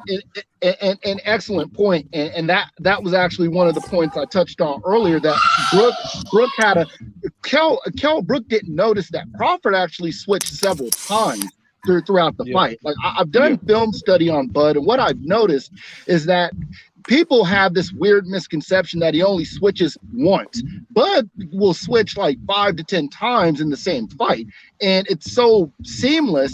And Bud can switch mid-attack, or like right after he gets done throwing in succession, his feet are already planted in the opposite stance, and then he's coming right back at you, and you're expecting it from the opposite angle. Like I said, man, I can see Kwame is making some excellent points here, and I've had to play devil's advocate as a Bud fan and be like, can Crawford handle that pressure? Can he handle Spence's jab? Well, like Kwame was saying, he can potentially be slowed down, but here's the thing. Spence slows you down not by his headshots, by his body shots. Right. In order to get in close and do damage to the body, he puts himself at a vulnerable position for counters. And Bud is known for counters. And this is why I always cite Triple G against Canelo. They're obviously Spence and Bud are different fighters than them, but it's a prime example of what a devastating puncher with the sharp laser piston jab and a great body attack will essentially face in adversity when going up against a counterpuncher. He abandoned the body attack because he knew Canelo's counterpunching ability was going to expose his vulnerabilities coming in and going not just to the body with a jab or a straight, but a sustained body attack. So, I mean, I could be wrong. And I respect, like I said, Kwame's opinion because it's a great opinion. And this is what makes it such a great fight. You jump in there, Facebook Mark, man. Give us your breakdown too. Yo, man. Like I said, I think in the first 3 rounds, I think TC gonna do what he normally do, and that's take off. And it's not take off as far as like not box or not throw back, but I essentially give away to to Spence's attack because he wants to level him out. He wants to see exactly how and when he can counter. Now, like I said, in the middle rounds, I think TC starts using his lateral movement, and this is why I say Kwame. I mean, I think that like Spence is gonna have a formidable body attack, but Bud is gonna counter that with his lateral feet movement, and by doing that, he's gonna like Jose said, he's gonna open himself up to those counter hooks, and that is what's gonna ultimately break him down. And like I said, I think by the 9th round, he's gonna get knocked down. 10th round, he's gonna be back in it because Spence is a dog. 11th round, I think he takes. 11th round, I think he takes another knockdown. I don't think he ultimately gets knocked out, but I think because the reason I say I don't think he gets knocked out is because Spence is a dog. I mean, I've never seen him really like hurt in a fight, and if he did get hurt, he always snapped right back. You know what I mean? Like, but I think it ultimately goes to the 12th and ultimately a unanimous decision on Bud's behalf. But I think that Bud's IQ and his lateral movement and his ability to check hook and get into the middle of the ring and go toe to toe with you is gonna ultimately win him the fight and get him 2 knockdowns. AJ, I need you to jump in there, AJ. I don't see Spence getting dropped. Me either, but I don't see that happening at all. Yeah, me either. The only person I see that can even put him in that kind of predicament is Boots. Yep. And if he keep Canelo name in his mouth, like y'all know I'm a Spence fan. Yeah, that's a terrible fight. Listen. I don't even want to see that, man. I don't want to see that. That ain't it right there. Yeah. I don't want to see that, man. I'd be pissed at boxing if they allowed that fight to happen. And I'm not giving Canelo credit, bro. I'm not. Yeah. One of the things that I noticed is that everyone's breakdown of this fight, there's 2 things that are never mentioned. Spence's advantage as well. Not yet. Why? Is number 1. What about Spence's IQ? I think Spence's jab too. The jab. Well, they spoke about the jab. Yeah. Don't worry about it. I got it. I don't know. I'm hearing like a lot of feedback. Yeah, me too. You're welcome. I'm gonna ask Drake, hit mute and see that's you, because normally we get that type of feedback with you. Yep, it is you. Yeah, go out and come back in. Come back, Drake. Yeah. I think what I would say is people really they overlook Errol Spence's boxing IQ because of his style. The guy has a high boxing IQ, man.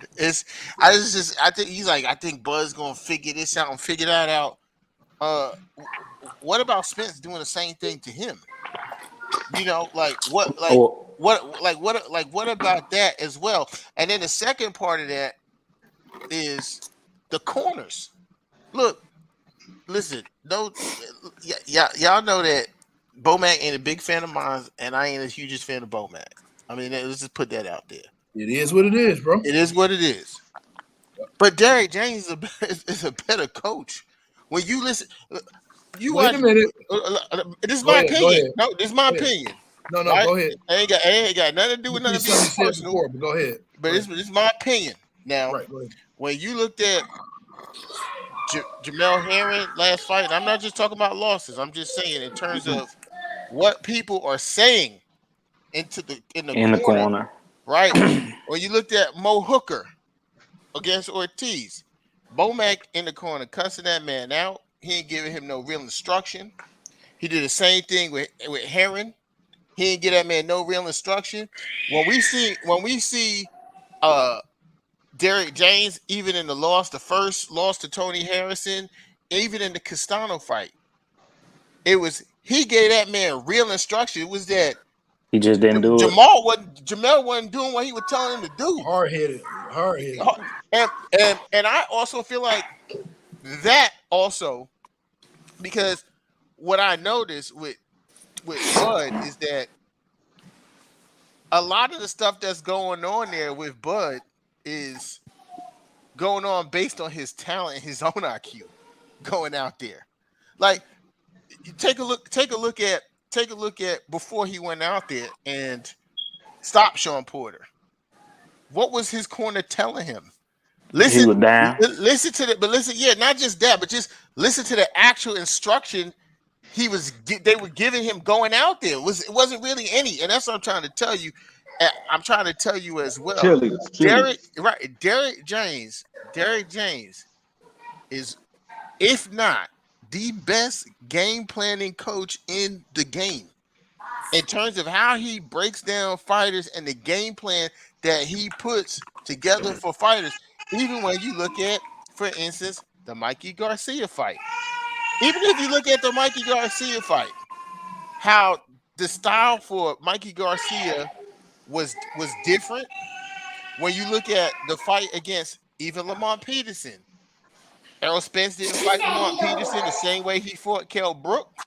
If you look at how he fought Kell Brook, he gave him different instructions to fight Kell Brook than he told him to fight Bundu Algieri. And all these guys fight completely different. And I feel like the corners are going to play a big part in that fight as well. Okay, Kwame. I heard what you said, and I definitely can agree with you, but I gotta call you out a little bit, because last week, I think when we were on, you mentioned that the corners didn't matter. Remember what I'm talking about? No.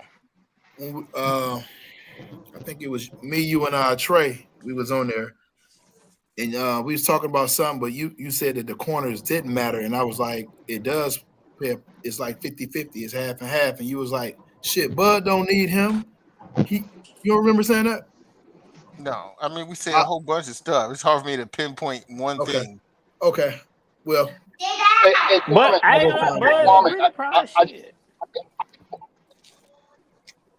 just want to tell Kwame, is one of the, now me and you have both, played chess and done some serious deep dives with this fight with Bud and Spence. But I have to say, by far, the assessment of the trainers is probably one of the best rebuttals that I've heard in regarding to why Spence could potentially win this fight.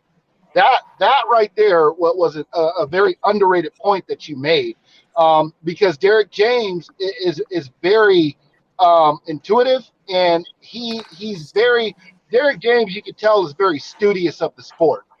Exactly. He really takes the craft seriously. I'm not saying Bomac isn't a good trainer, but he essentially, what Kwame is saying here is we could potentially have the Freddie Roach Pacquiao effect. A lot of what Pacquiao was able to do was based off his own raw talent, merit, and physical abilities. Yep. And I mean, I'm going to be 100% honest. I think for the Spence fight, I'm not saying I don't respect Bomac, but I think Benny, the boxer, needs to take more of a front seat role with Bud in that fight.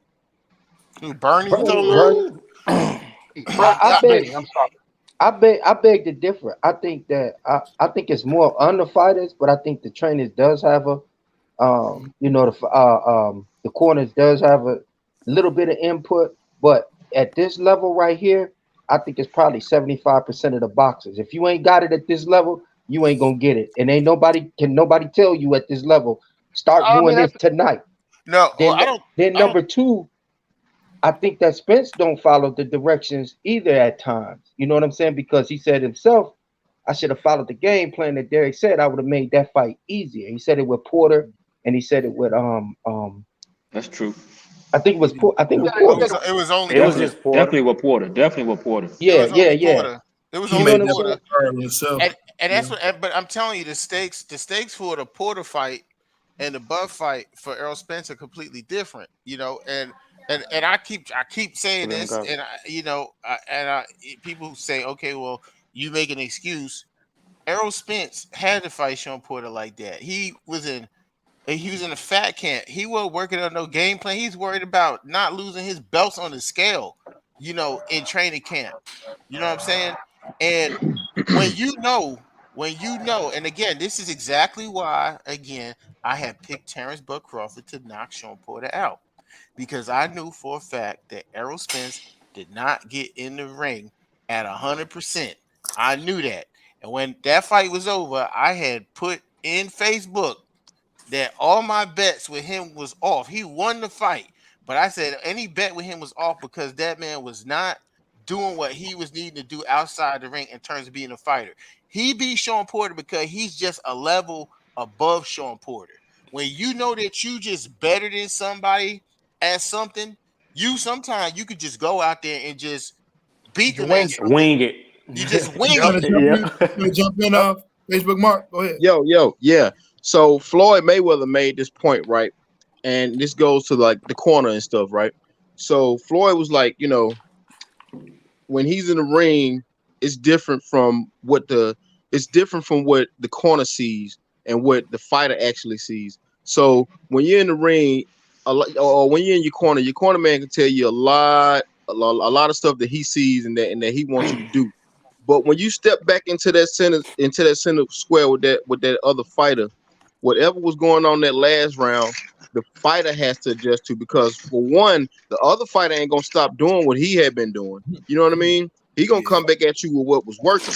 So I mean, you can say the corner man should be telling the fighter to do this and do that, but when that fighter goes back out in that ring, all that goes out of the mind. You know what I'm saying? All that goes out of his head, out of the thought. It's what's in front of him and how those angles of punches are coming at him. He has to adapt to that. He has to be able to adapt to that hand and foot. He can't just think about what his corner said at that time. He has to regurgitate what he's seeing in the ring and adapt to that. Like you. I mean, Right. the corner. No doubt, the corner should be giving advice on what the fighter should be doing and what he should be watching for. But when you in that ring, I mean, you watching and trying to adapt to what the fighter is actually doing. Because for one, like the fighter, the other fighter can come at you the same way, or he can switch it up. You know what I'm saying? So you have to be ready on P's and Q's from training camp to be able to adapt to whatever that other fighter is gonna bring at you. You know what I mean? Yeah. So See, like, that's why I don't think. That's an excellent point, man. Yes, And sir. I'm gonna just make Go this ahead, real AJ. quick. The point that he just made, Sean Porter made in his fight against Bud and on his Porter's Way podcast. He right, said the exact same thing. He said, "Look, man, my dad was telling me, certain Who was things to getting do." killed back Nephew, there? nephew, mute your He's in mic. the Nephew. gym. He in the gym. Mute your mic, nephew. Oh, damn. Oh, my fault, my fault. Yeah. You could Who mute his I got thought mic. I that did it game already. plan? But Kenny made Kenny was telling Porter certain things to do, and Porter said, "Man, I had to deviate away from my father's game plan because Bud was something different that I had never encountered before. So I had to essentially improvise and do things on my own, you know." So I mean, that was an excellent point, man, and a great breakdown of a fighter's corner. I like that a lot. I Right. think the same thing with the Jamel Charlo and the Costano fight. Oh, yeah, that's a Derrick great James example was saying, too. I know Yep. you said he was being hard headed, but I think he just couldn't do it. He Man, couldn't do it. Santa was on his ass. Yeah. Castaño, and for Charlo to be able to pull that draw, Charlo's my second favorite fighter. I got Bud Spence. Yeah, I Bud love Charlo, man, but I don't like Spence. his attitude. I love Mel. I love Mel, man. Mel has a heart of a fucking warrior, man. Oh yeah, So yeah, does for sure. Ben, Well, but when I bring up the trainer, I'm not just talking about making an adjustment, mid fight. I'm talking about the game plan from training camp. Is what I'm talking yeah, about. You Right. you follow yeah, what I'm saying? I'm talking about a game plan from training camp because Derek is a student. He really is a student of the yep, game. I'm not saying Bomac is. Of course, he's a student of the game too.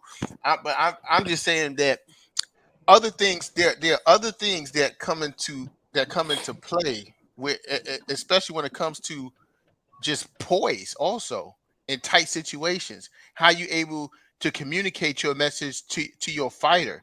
How you able to transfer your energy into your fighter in tight situations? For what I see with Bomac, he's very from a vocal standpoint, he's just a very reactive person.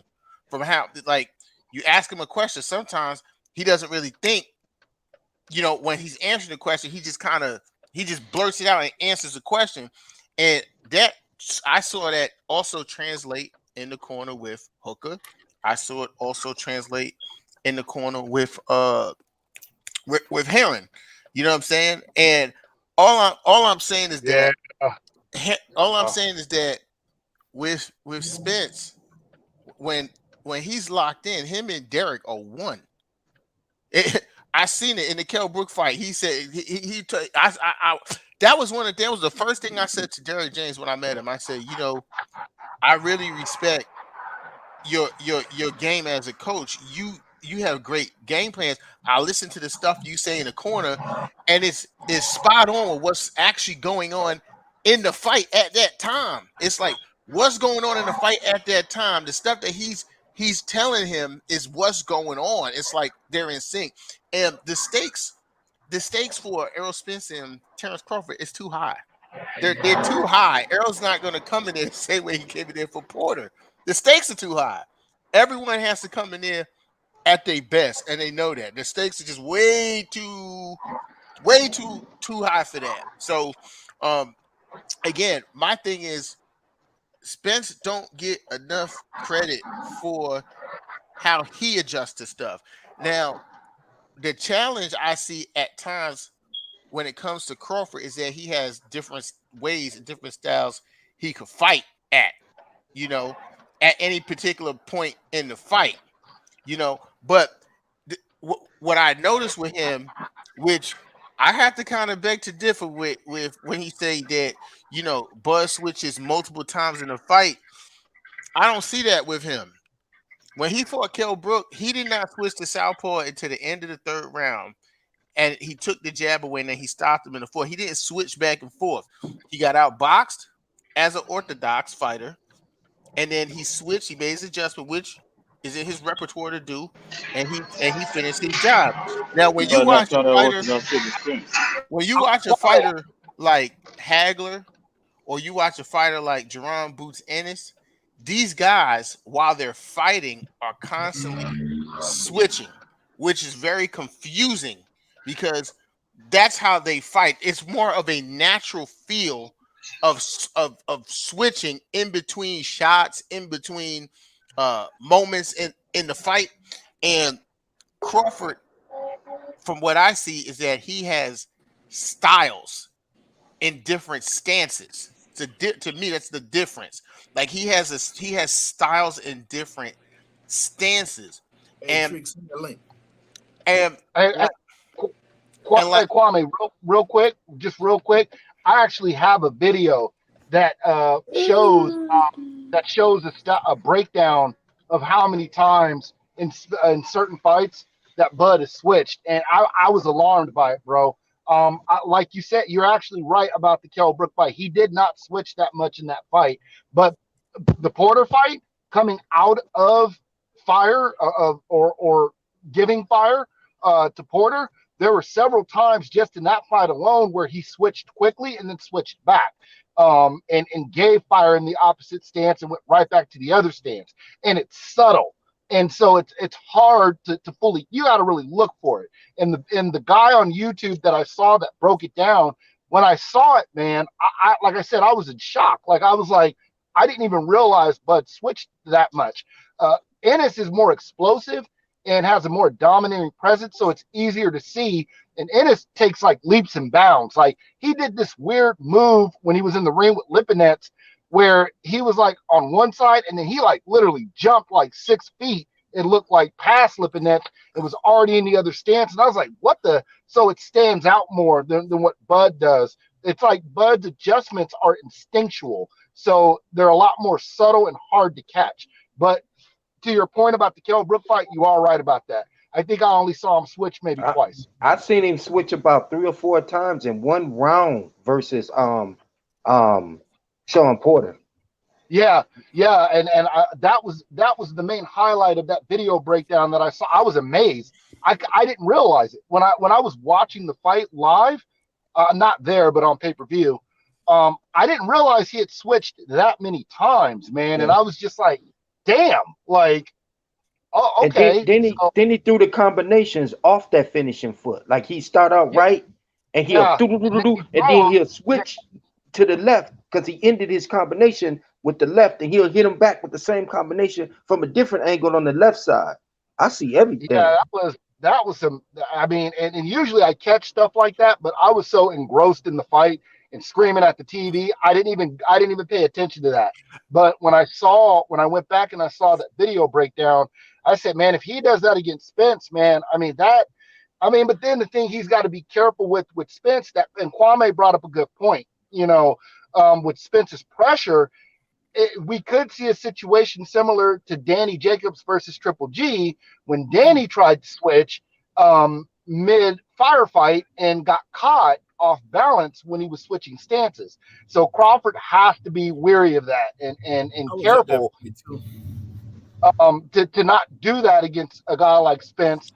He's gonna have to fire, use lateral movement, and switch off of that instead of moving. This is the flaw that I could see Spence taking advantage of with Crawford. This shit drives me up the wall because he knows better.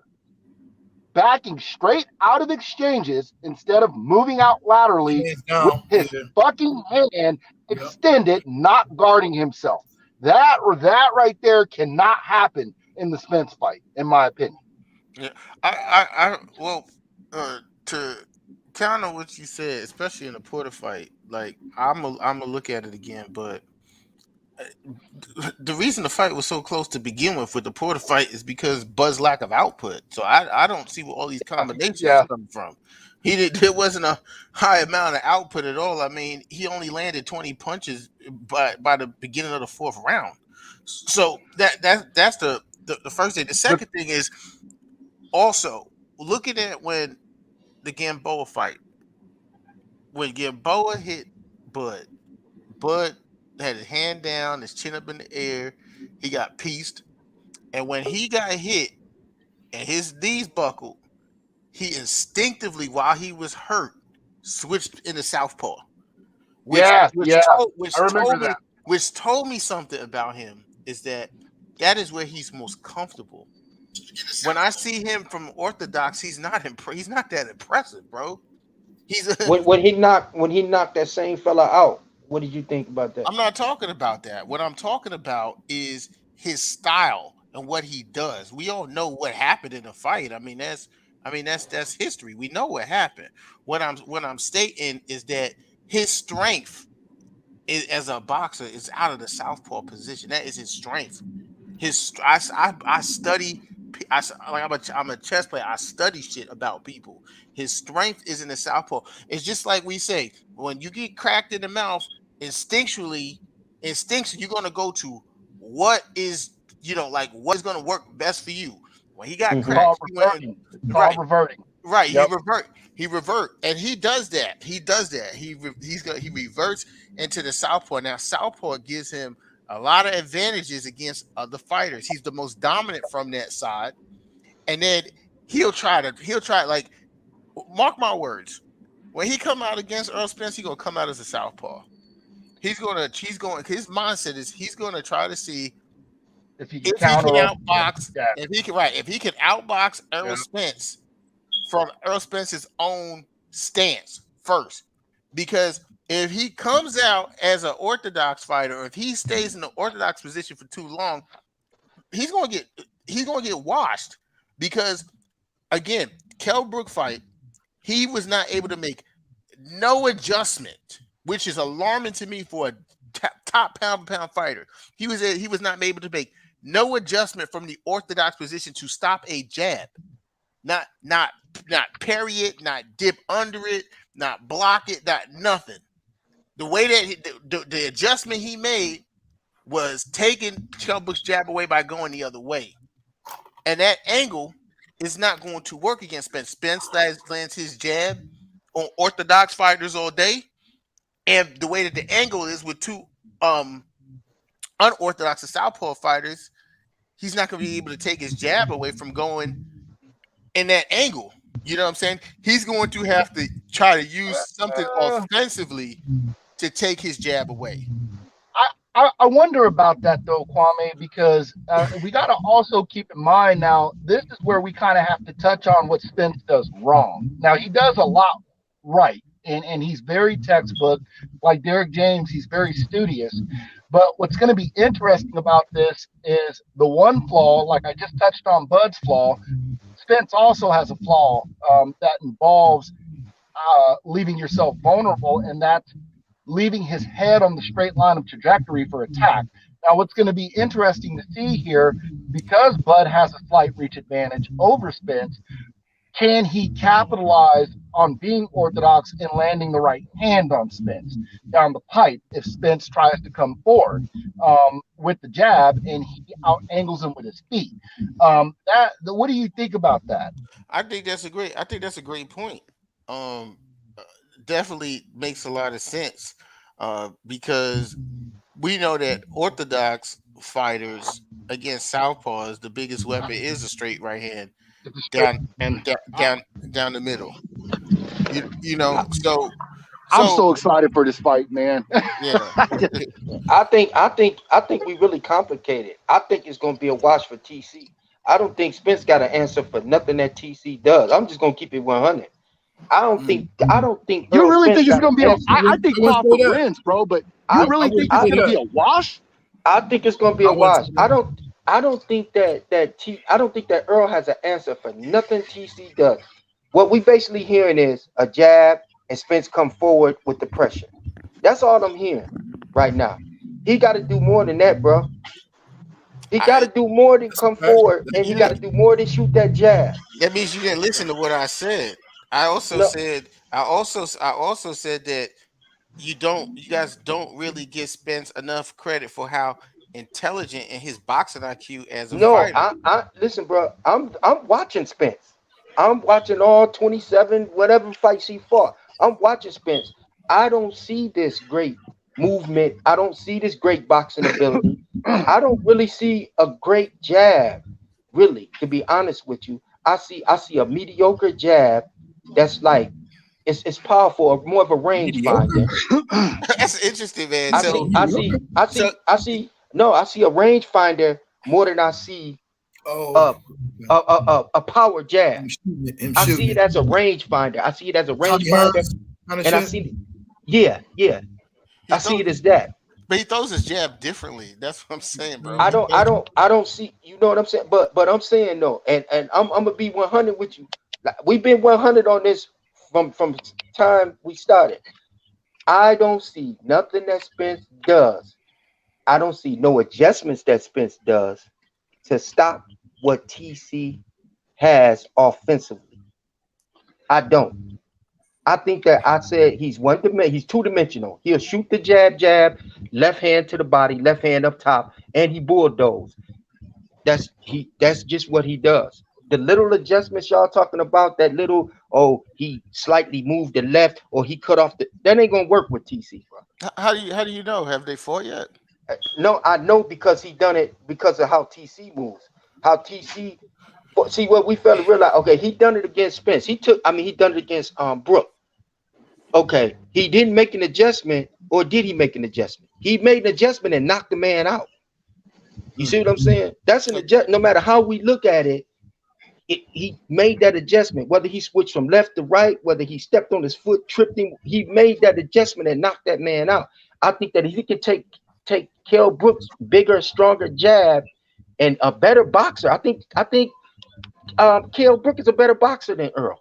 So if he can take and nullify Kell Brooks' jab, I think he can do the same with Earl. So Well, I think that's. okay, go ahead, Yeah, Kwame. I'm sorry. I think that's. First of all, I think that's interesting, right? Because you said Spence don't have a power jab; he have a rangefinder, and then it was yesterday and a previous show that Travion said that Spence got a push jab, and you agree with it, right? And Yeah. then to say he have a that's not a rangefinder if it's a push jab, and I then mean, it's the same thing, though. You know what I'm saying? Now you call it a red apple and a green apple. You see what I'm no, saying? They both no. apples. So if you have a push jab, that's not a range finding jab. A range It's in finding, between. you're right. What I'm saying. But So what? listen, Yeah. what did Trayvon got to do with what I said? I I say mean, he you ain't no, got you no. agree. You agree. No, what I'm Oh, saying is you agree. No, what I'm saying is what I'm there saying. it goes. What I'm That's saying what I'm is saying. There what What I'm we she doing here, goes. bro? what I'm saying is you agreed with him when he said it.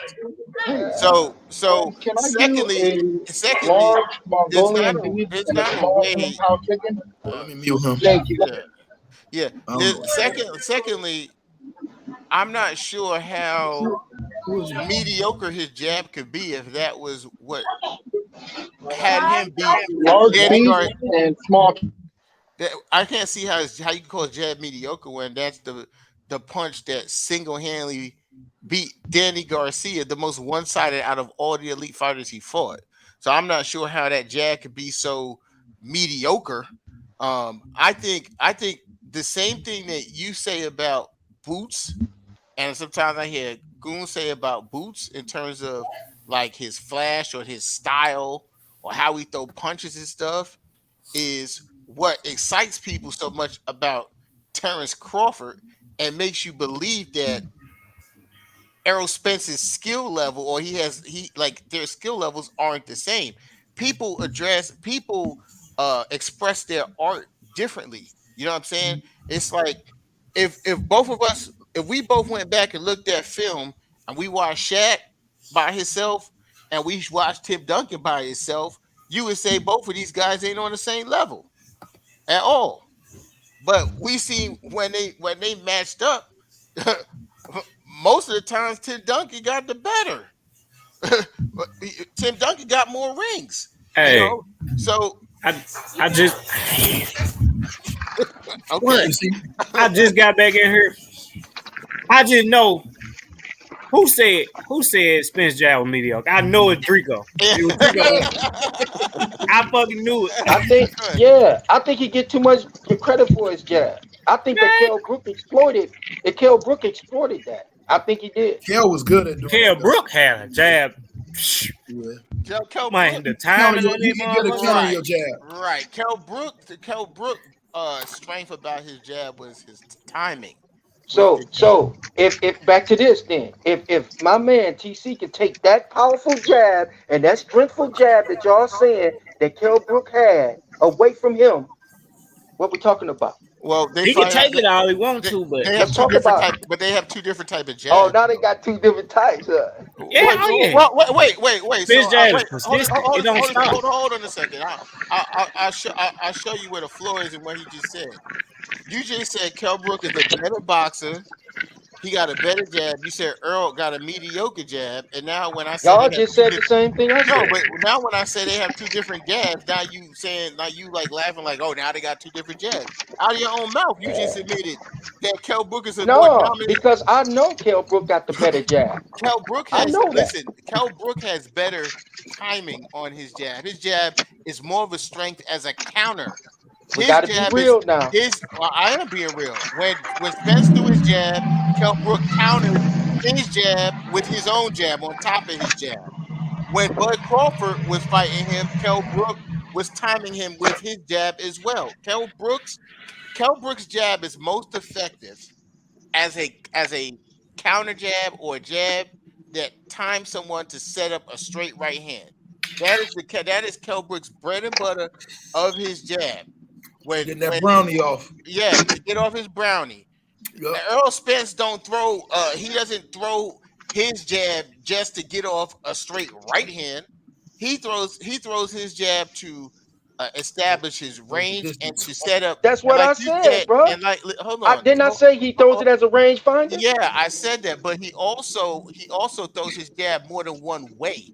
He uses it as a rangefinder, and then he So also you agree with me, right? I agree with that. He does use it as a My man. rangefinder. We ain't Okay, got to talk. He using more than that. exactly. But as I said, he throws his jab in different ways. He also uses his jab as a power punch. He also throws heavy jabs. Yep, I can respect that. Right. true. So what I'm saying, so when you say his jab is mediocre, most people can't even get around it. The thing, Mikey couldn't get around it. Danny is not even Mikey size. Danny couldn't get around his jab. Earl got a good jab, bro. He has a great But you jab named now. you named Mikey that's smaller, and you named Danny that's slower than Spence. But Mikey, come on, bro. Wait a second. But Mikey, but you have Peterson though, Drake. You have Peterson that was smoking. But also, man, Peterson went to the high guard more than Earl Spence did in that fight. Also, Mikey Garcia, who the fight before Errol Spence fought a fighter who is taller and has a longer reach than Earl Spence.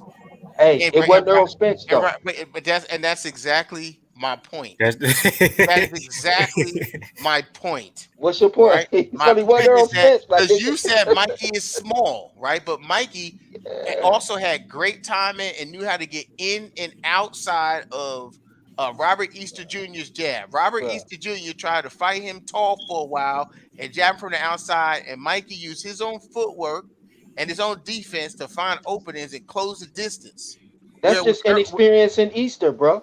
If you take that same, you know, half these folks love Mikey. Spence got a hold to him. Listen, if you take that same fighter, if you take that same fighter and put Tommy Hearns in there with him, that 6'1" frame that Robert Easter got, and that'd have been a whole totally different thing. But that was Robert Easter's fault. That's my Robert point. Easter's game plan. But that's exactly what my point is. Earl Spence doesn't even have Robert Easter's reach or his height. So a lot of it has to do with how you actually use your jab, not just the length. It's also how you use it. Kwame, you guys mind if I come in just for a quick moment and cook on that? Because you both made some good points. Kell Brook, per timing, yeah, he is better than Spence in timing, and I think where Spence's strength is with his jab is its relentlessness. Spence doesn't get tired when he's throwing it, right? So you got to think when you're throwing that jab, over time, man, it starts to waver a little bit because it's labor intensive, right? Spence is able to keep that thing just as sharp as it was from the first round all the way to the 10th and 11th round, right? So I wouldn't say that Spence doesn't have. A push jab is somewhere in between a rangefinder and a power jab, right? So we have to keep that in mind, that with Bud, and what Spence does is while he's throwing the jab, he is moving or attempting to move to the outside. Now, I think Bud can edge him on that, but it's definitely going to take some adjusting or getting used to for Bud in the first few rounds initially, because he's not going to notice it, because that's also a subtle a mode of attack that Spence has, that he's able to cut the ring off while he's in motion moving forward. A lot of guys can't do that. That's why I say that Spence's footwork offensively is underrated, because his footwork keeps all the fighters that he fights with different styles, his footwork. For some reason, these fighters are always somehow in front of him. For some reason, in all these fights, they're somehow in front of him. And Facebook Mark, jump in, bro. I just want to say, who really though, who has Spence fought that actually moves besides Algieri? Leonard Bundu. I mean, that was very unorthodox guy. Peterson. Chris Peterson. Van Heerden. All these guys move. It don't look like they moving because his footwork I can on I can offense. I can answer that question easily. Porter, because Right. listen, all right, people have to All right. remember here. Porter's movement and his athletic ability is bar none His best one of the attribute. best. Right. It's one of the best at 147. Even Yeah, I even give him that. and that's one of the reasons I've always felt like Crawford is in some ways, not always, is going to have a slightly easier time using Spence in terms of accuracy and punch placement, because Spence is a little bit taller than Crawford. You got to remember, Porter's hard to hit, man, because he's constantly moving his head. Right. He's shorter, and you have to punch down at a weird trajectory to even hit him, right? So I think the Porter fight was pretty telling of just how good both Spence and Crawford are. To be able to, one, knock him down, number two, the other guy to stop him. So I mean, but it also showed that if you have usage of good angles, that you can outmaneuver Spence occasionally as well, from an offensive and from a defensive perspective. So I mean, man, this is exactly why we've been on here for over an hour plus, being able to break this down, because, man, like I said earlier, this is just that good of a fight. You know, it's the matchup. Facebook Mark, you ain't finished your point, then AJ, you jump in. I was gonna reiterate on that, man.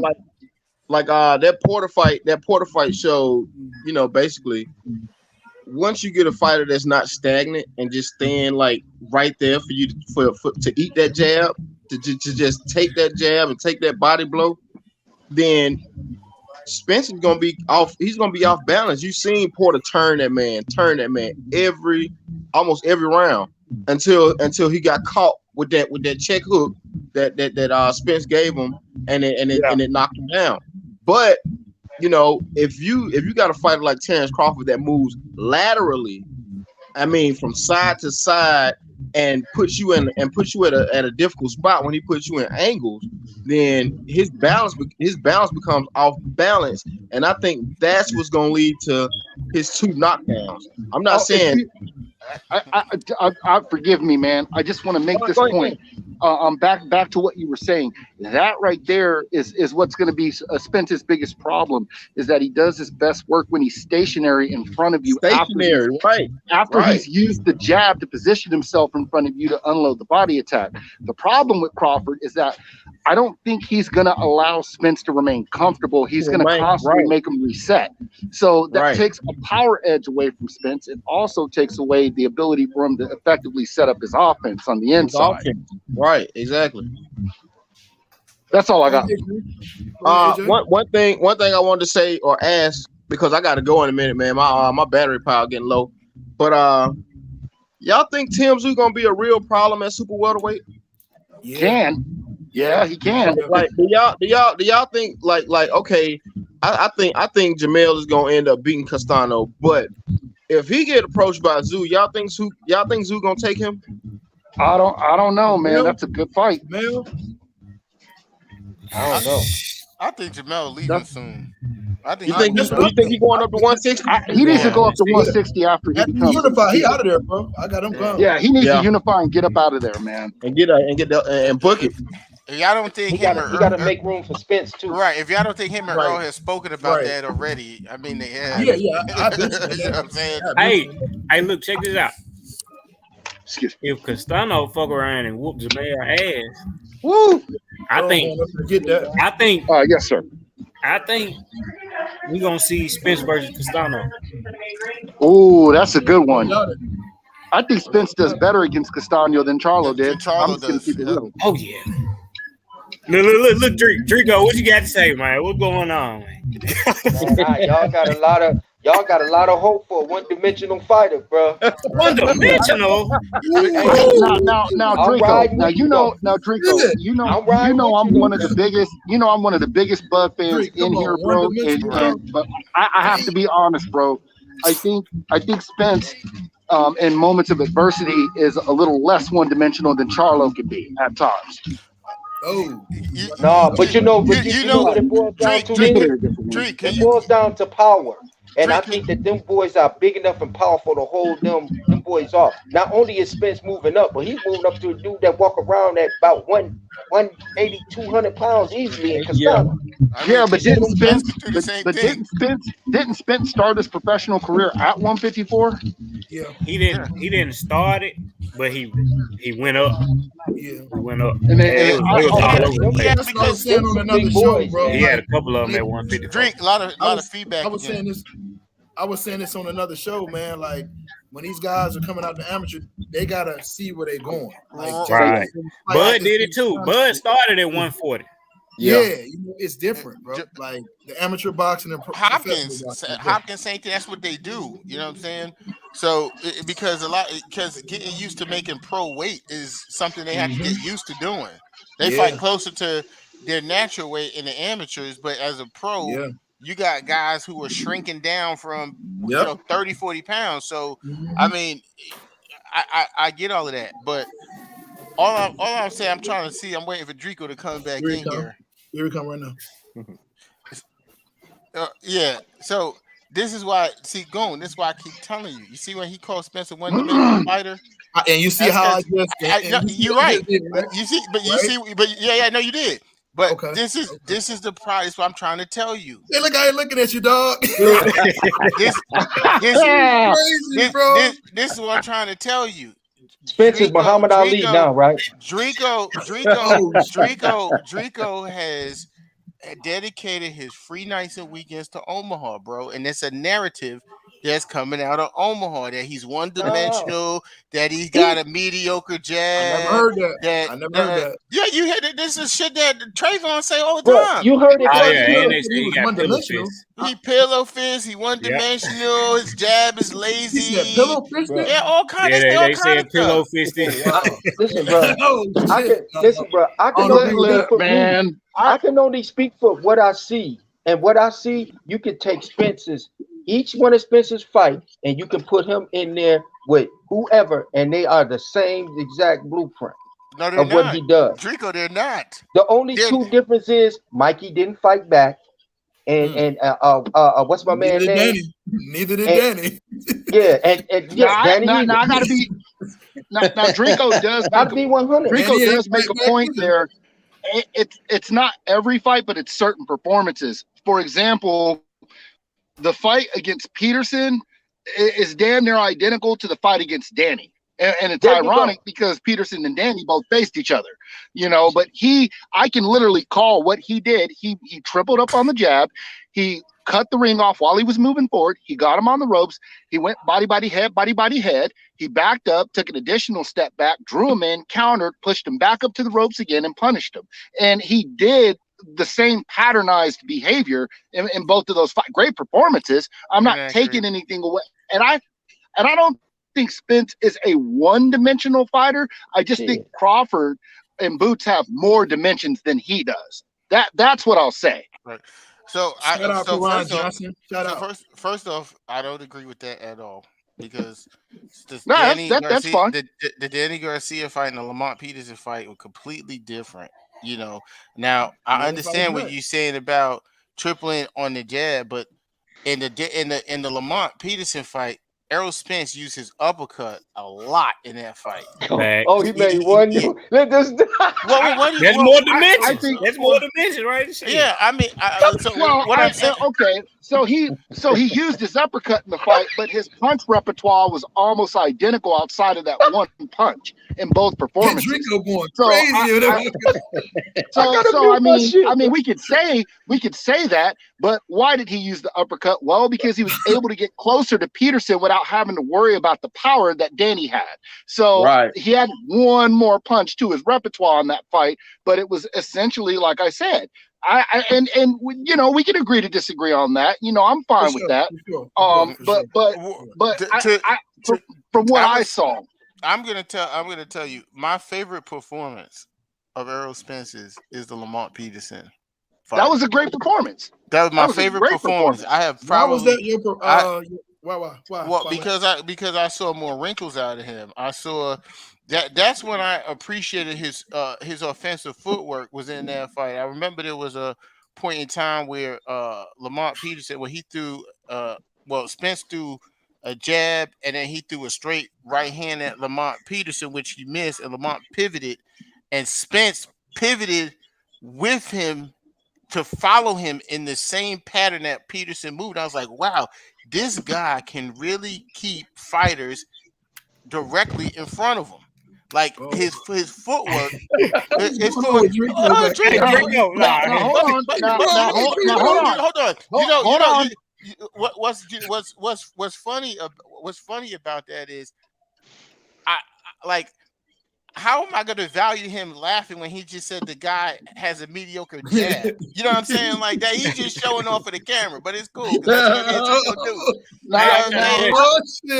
I'm dead. Listen, bro. I'm dead ass, bro. So you telling me a fighter? So what you're telling me basically is a fighter who went to the Olympics, a fighter who fought all over the world in his amateur career, because not all of the fighters who are amateurs go and fly to Russia and fly to all these countries. Is you telling me that this fighter is a one-dimensional fighter? Bro, I'm telling you, you see what we see. He's a one-dimensional fighter. No. You said the 27 fights. Well, that fight was different because he threw an uppercut. What the? No. What I said, that's not what I said. What I said is that the punches that he threw against Lamont Peterson, because he compared that, he said the Danny Garcia and the Lamont Peterson fight was identical, and I'm saying it wasn't because he threw an uppercut. No, because he was talking about the punch selection, and what I'm saying is that against Danny Garcia, he dominated Danny Garcia primarily just with a jab, just with a jab.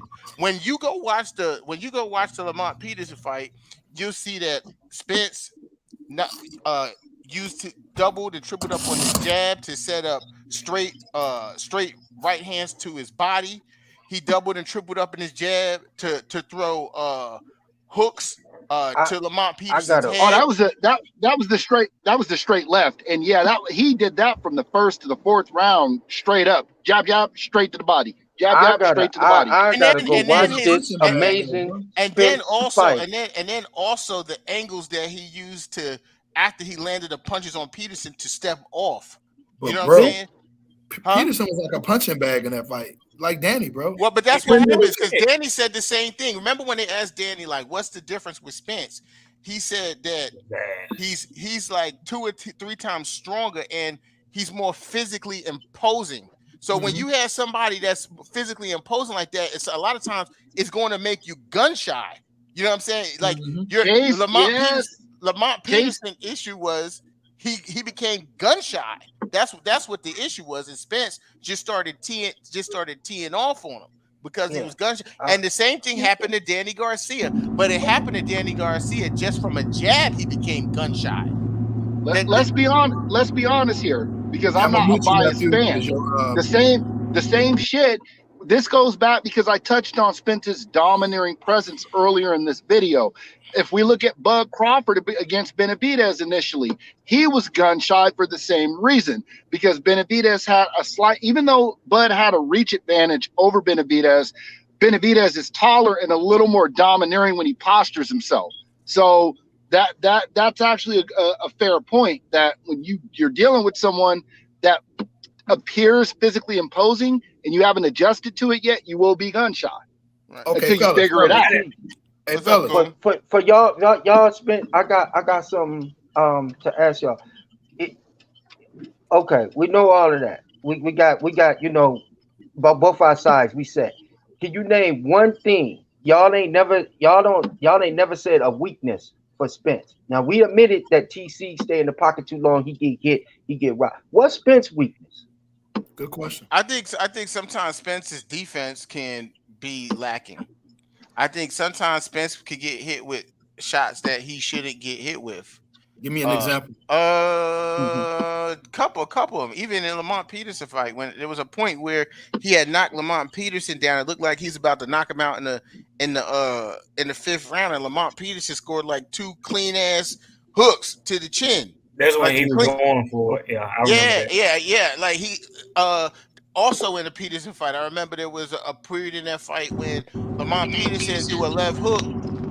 Hey, JR, mute your mic till you get ready to talk. What the hell, JR in a goddamn Hellcat? Yeah, it sounds like there was a point in that fight where Lamont He Peterson drive hit. semis or something? Yeah, when you get ready to talk, just take it off. yeah. There was a point where Lamont Peterson in that fight, Lamont Peterson hit Spence with a left hook, and Spence said that he hit him behind the head, and he You were didn't. really on the side of the head. Yeah, It's like 3 times. The first one kind of was that. The second one was that it wasn't. Spence got hit clean, but he said he got hit behind the head, and then Lamont Peterson hit him with a straight right hand down the middle.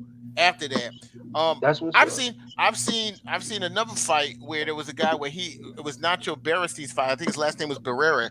He was pissed Barrera. up. He hit Spence with like a couple uppercuts in the first round. So Yeah.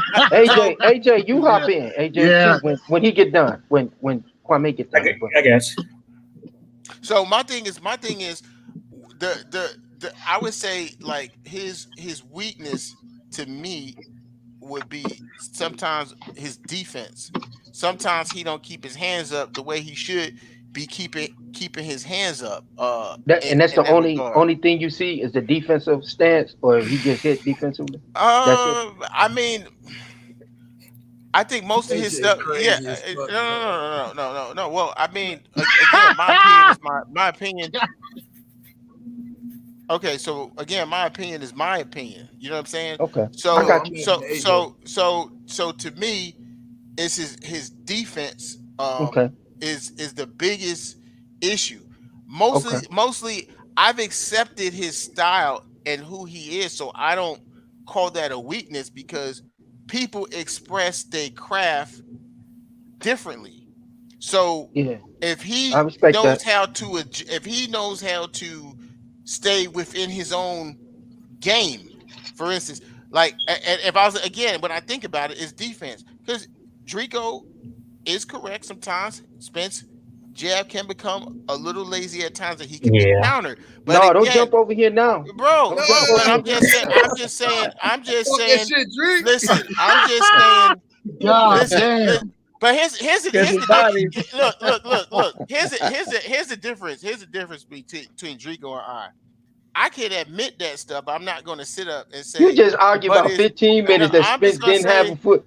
Now you're gonna say what I'm gonna say is I can admit to what flaws I see, but I'm not gonna because of that. I'm not gonna turn around and say Bud don't have this or Bud don't have that or you know what I'm saying. Let's not go there, fellas. Okay. So my point AJ, is, you said the defense. I don't want to step on you. You said defense, or you got something else? I'm just saying. Basically, for me, it's just his defense be lacking sometimes.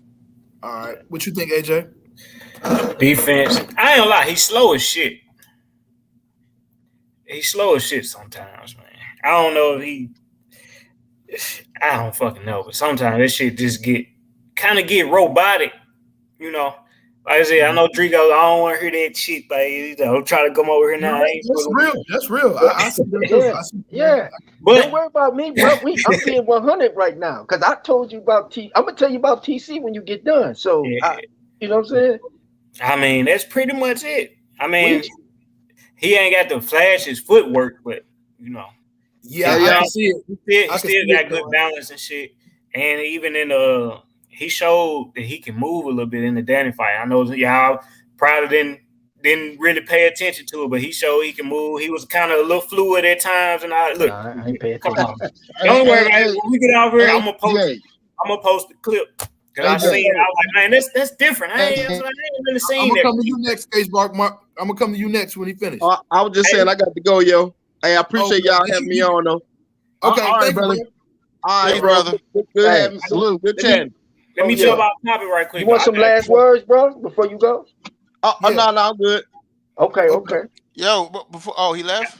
I was going to ask him to mail me his crystal ball. Talk about Spence going down in the 10th round and the 9th round. Twice. He said the 9th twice. Send me that crystal ball. I need to hit the Powerball. He's drunk, man. You seen him Bud Lights in the background. I say he getting stopped too.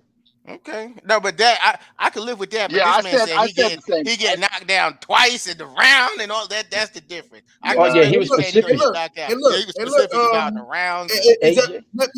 Nephew, go ahead and tell us the flaw you see so we can move on.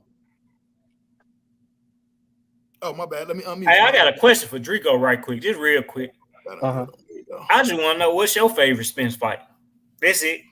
I just want to Porter. Porter. Yep. And I know I went with Porter, bro, because I seen the heart, I seen the grit, I seen him dig down and get down to it. I seen him get hit in the mouth. I seen him hit him back in the mouth. You know what I'm saying? I seen him say, "Nigga, I'm standing. I'm right here, nigga. What's up? Come get it." You know what I'm saying? Okay. Hey, somebody screen record this shit. Yeah, I'm telling you, bro. Hey, I keep it 100 with you. That's what showed me. Unmute your mic and give us your analysis on that. You got to unmute your mic. Is he still here? But that's what showed me, AJ, when he stood there and Kwame, that when he stood there, man, and took that, and he showed his face was messed up, and he stood, he was like, "You gonna hit me? I'm gonna hit you back. I'm doggish today." You see what I'm saying? We gonna play the hit game today. We gonna see who drop. I'm gonna hit you. You gonna hit me. We gonna rock them, sock them. I'm gonna show my heart, and he pulled it out. Right. Hey AJ, so who do you got in the Arthur Beaver fight? And Marcus Brown. I got my. I got a $50 bet with what's fucking Dayton Weathers. Yeah. But it don't get me wrong, man. If his chin don't hold up, he fucked. How you see the fight going? If his chin don't hold up, he fucked. But because I done seen Marcus hurt, you know, like in his earlier fights, like by niggas he shouldn't even, you know, be hurt by like that. Yeah. But I feel like he got some shit. He got some shit he trying to prove. And he a better boxer than Better Biv. And I don't know where everybody talking about Better Biv. He just a powerhouse to me. He can box. He can box though. Brown the better boxer. He more Bevo. Better Biv. He done been down. He done been down like 2 or 3 times too. So he ain't invincible. And Marcus Marcus got some pop, man. I think he can pull it off. He just can't get in. He can't get in no firefight. Yeah. No, Marcus better boxer. Yeah. Oh yeah. I think Bevo's a better boxer. I think Bevo's a better boxer than Better Biv, to be honest. Oh yeah. Hell yeah. Yeah. Hands Did down. I watch this fight the other day? And Better Biv got dog in him. Or Bevo has dog in him, I mean. A lot of dog. Man, that nigga Bevo can fucking fight. He hit that man the other day, but I swear Bevo came back with a goddamn 3-piece from hell. Hellacious. He powerful. But he just looked small. He looked small as fuck at 175 to me, man. He looked like a fucking middleweight. It's the reason why some of them other guys wasn't fighting him, bro. It's a reason. Yeah, Bevo's nothing to play with. He a problem. He powerful. He powerful. What you think, Rick? I same thing, man. That I can't even pronounce their names, but the bitter beat. I think he gonna be. I think he's more powerful, bro. And I like his boxing ability. I think he's gonna pull out. Skills gonna pay the bills from now on. Hey, look, check this out. Yeah, I'm probably gonna say, hey, you don't know shit about boxing, this and that. If Marcus Brown beat Better Biv and Canelo, you know, Canelo and they were talking about him and Better Biv, but Marcus Brown, he got. I think Brown fuck around and get on Canelo head. I mean, you pick Brown. Disagree with that. Did you pick Brown? Goon? For this fight right here? Yeah. No, he going to sleep. Oh, okay. That's right. At the beginning of the show, you said that. Okay, he down there. He might. It's a real good chance too. Shit. Canelo will beat him up too. He better stay away from Canelo too. Who you got, Kwame? That's a good fight though. I don't know. I don't think. I don't. I'll just put it like this. I want Marcus Brown to win, but I wouldn't put my money there. I mean, I seen him almost knocked out by Pascal. You know what I'm saying? I was gonna say he been exposed a couple times. So he's an argument though. He was on them. Didn't he get stopped in that fight? Didn't he get stopped? Nah, they stopped. No, it was a headbutt or something, and then they got stopped, and then he lost on the cards due to that. But every fucking whenever this nigga was not on the canvas, bro, he was whooping Pascal ass. Right, but he got every time he catches it, he just dropped. He got dog too now. I ain't gonna take everything away. He got dog. Yeah. I have to say this though, bro, before we get out of here winding up. Spencer's the best at what he do. When I call him one dimensional, bro, that's like not a knock. It's like He's an elite fighter. He's the best at what. Obviously, he's the best at what he does. You know what I'm saying? He's an elite fighter. I don't. The only person I see beating him in that division is TC. So I'm not knocking him when I say he's one dimensional. I guess I should say compared to TC, TC makes him look bland. Okay. I think he's predictable. I think he's predictable, and I think he all that. I think he robotic, and I think he Frankenstein. Now, see that I can respect. Yeah. I can respect when you say Terrence Crawford make him look bland, but when you say that he's one dimensional, it's just like you don't get to his level beating the opponents he beat by just being one dimensional. You know what I'm saying? Like he's beating different guys with different styles, and also not to take nothing away from TC, but the guys that you're giving Terrence Crawford credit for knocking out now, guys that he beat Kell Brook 4 years ago. Let's not do that here. No, what I'm saying, Let's not do that. what I'm saying. You know you gonna go. Here we go. Here we go. No, all I'm saying. Listen, all I'm saying is that because TC beat Mikey back in the day, didn't he? Yeah, and Danny beat TC back in the day. I mean, we could go back and forth. My point is, these guys that Errol Spence beat, he beat them when they were fresher. He beat them when they were younger. That's why I said let's not do it. You know what I'm saying? No, look, check this out. He being real because everybody saying, Spence what about when Keith beat those guys? injury. What about when Keith beat those guys before him? That's why I said let's not go there. Yeah, I mean, because I'm not going to disagree with you with that. Yeah, I'm not. Listen, I think at I that like level. I'm just gonna say this: at an elite level, that shit doesn't really matter anymore, man. Yeah. Now, if you're talking about like at a C and D level, yeah, I could get that, even a B- level. But when you're talking about the top guys in the division, that kind of goes out of the window at that point. I give Crawford the same amount of credit I give Spence, the same amount I give Thurman. All of those guys deserve credit because you gotta remember, man.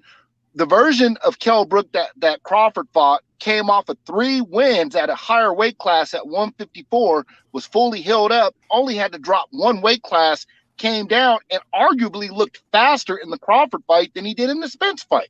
So, I mean, but then, you take a look at the version of Danny Garcia that Spence beat prior to Keith or after Keith Thurman. I mean, Danny just couldn't really, he didn't beat Danny Garcia because he was washed after the Keith Thurman fight. He beat Danny Garcia because his style was just hard for Danny to deal with. And that's what we got to start looking at instead of just being like, oh, well, this guy was beat already. No, all of those guys are good, man, when you start talking about the top 5, in my opinion. Yeah, but the thing is, with Danny Garcia, to be fair, and this is when he fought Spence and when he fought Keith Thurman and Sean Porter, is Danny Garcia never beat nobody at 147. So when I bring these points up, I'm bringing them up to say that there's different, like Spence is on a different level than those fighters that he fought. So Bud is on a different level than those fighters as well. So we have to match them up at the correct level that they're on, not based on those other guys, because those other guys clearly aren't on their level. So I agree. Yeah, so that's my only thing. It's just like I feel like both of these guys are at a higher level. They're at an elite level at the weight class as fighters, just overall just better fighters, but they have different skill sets.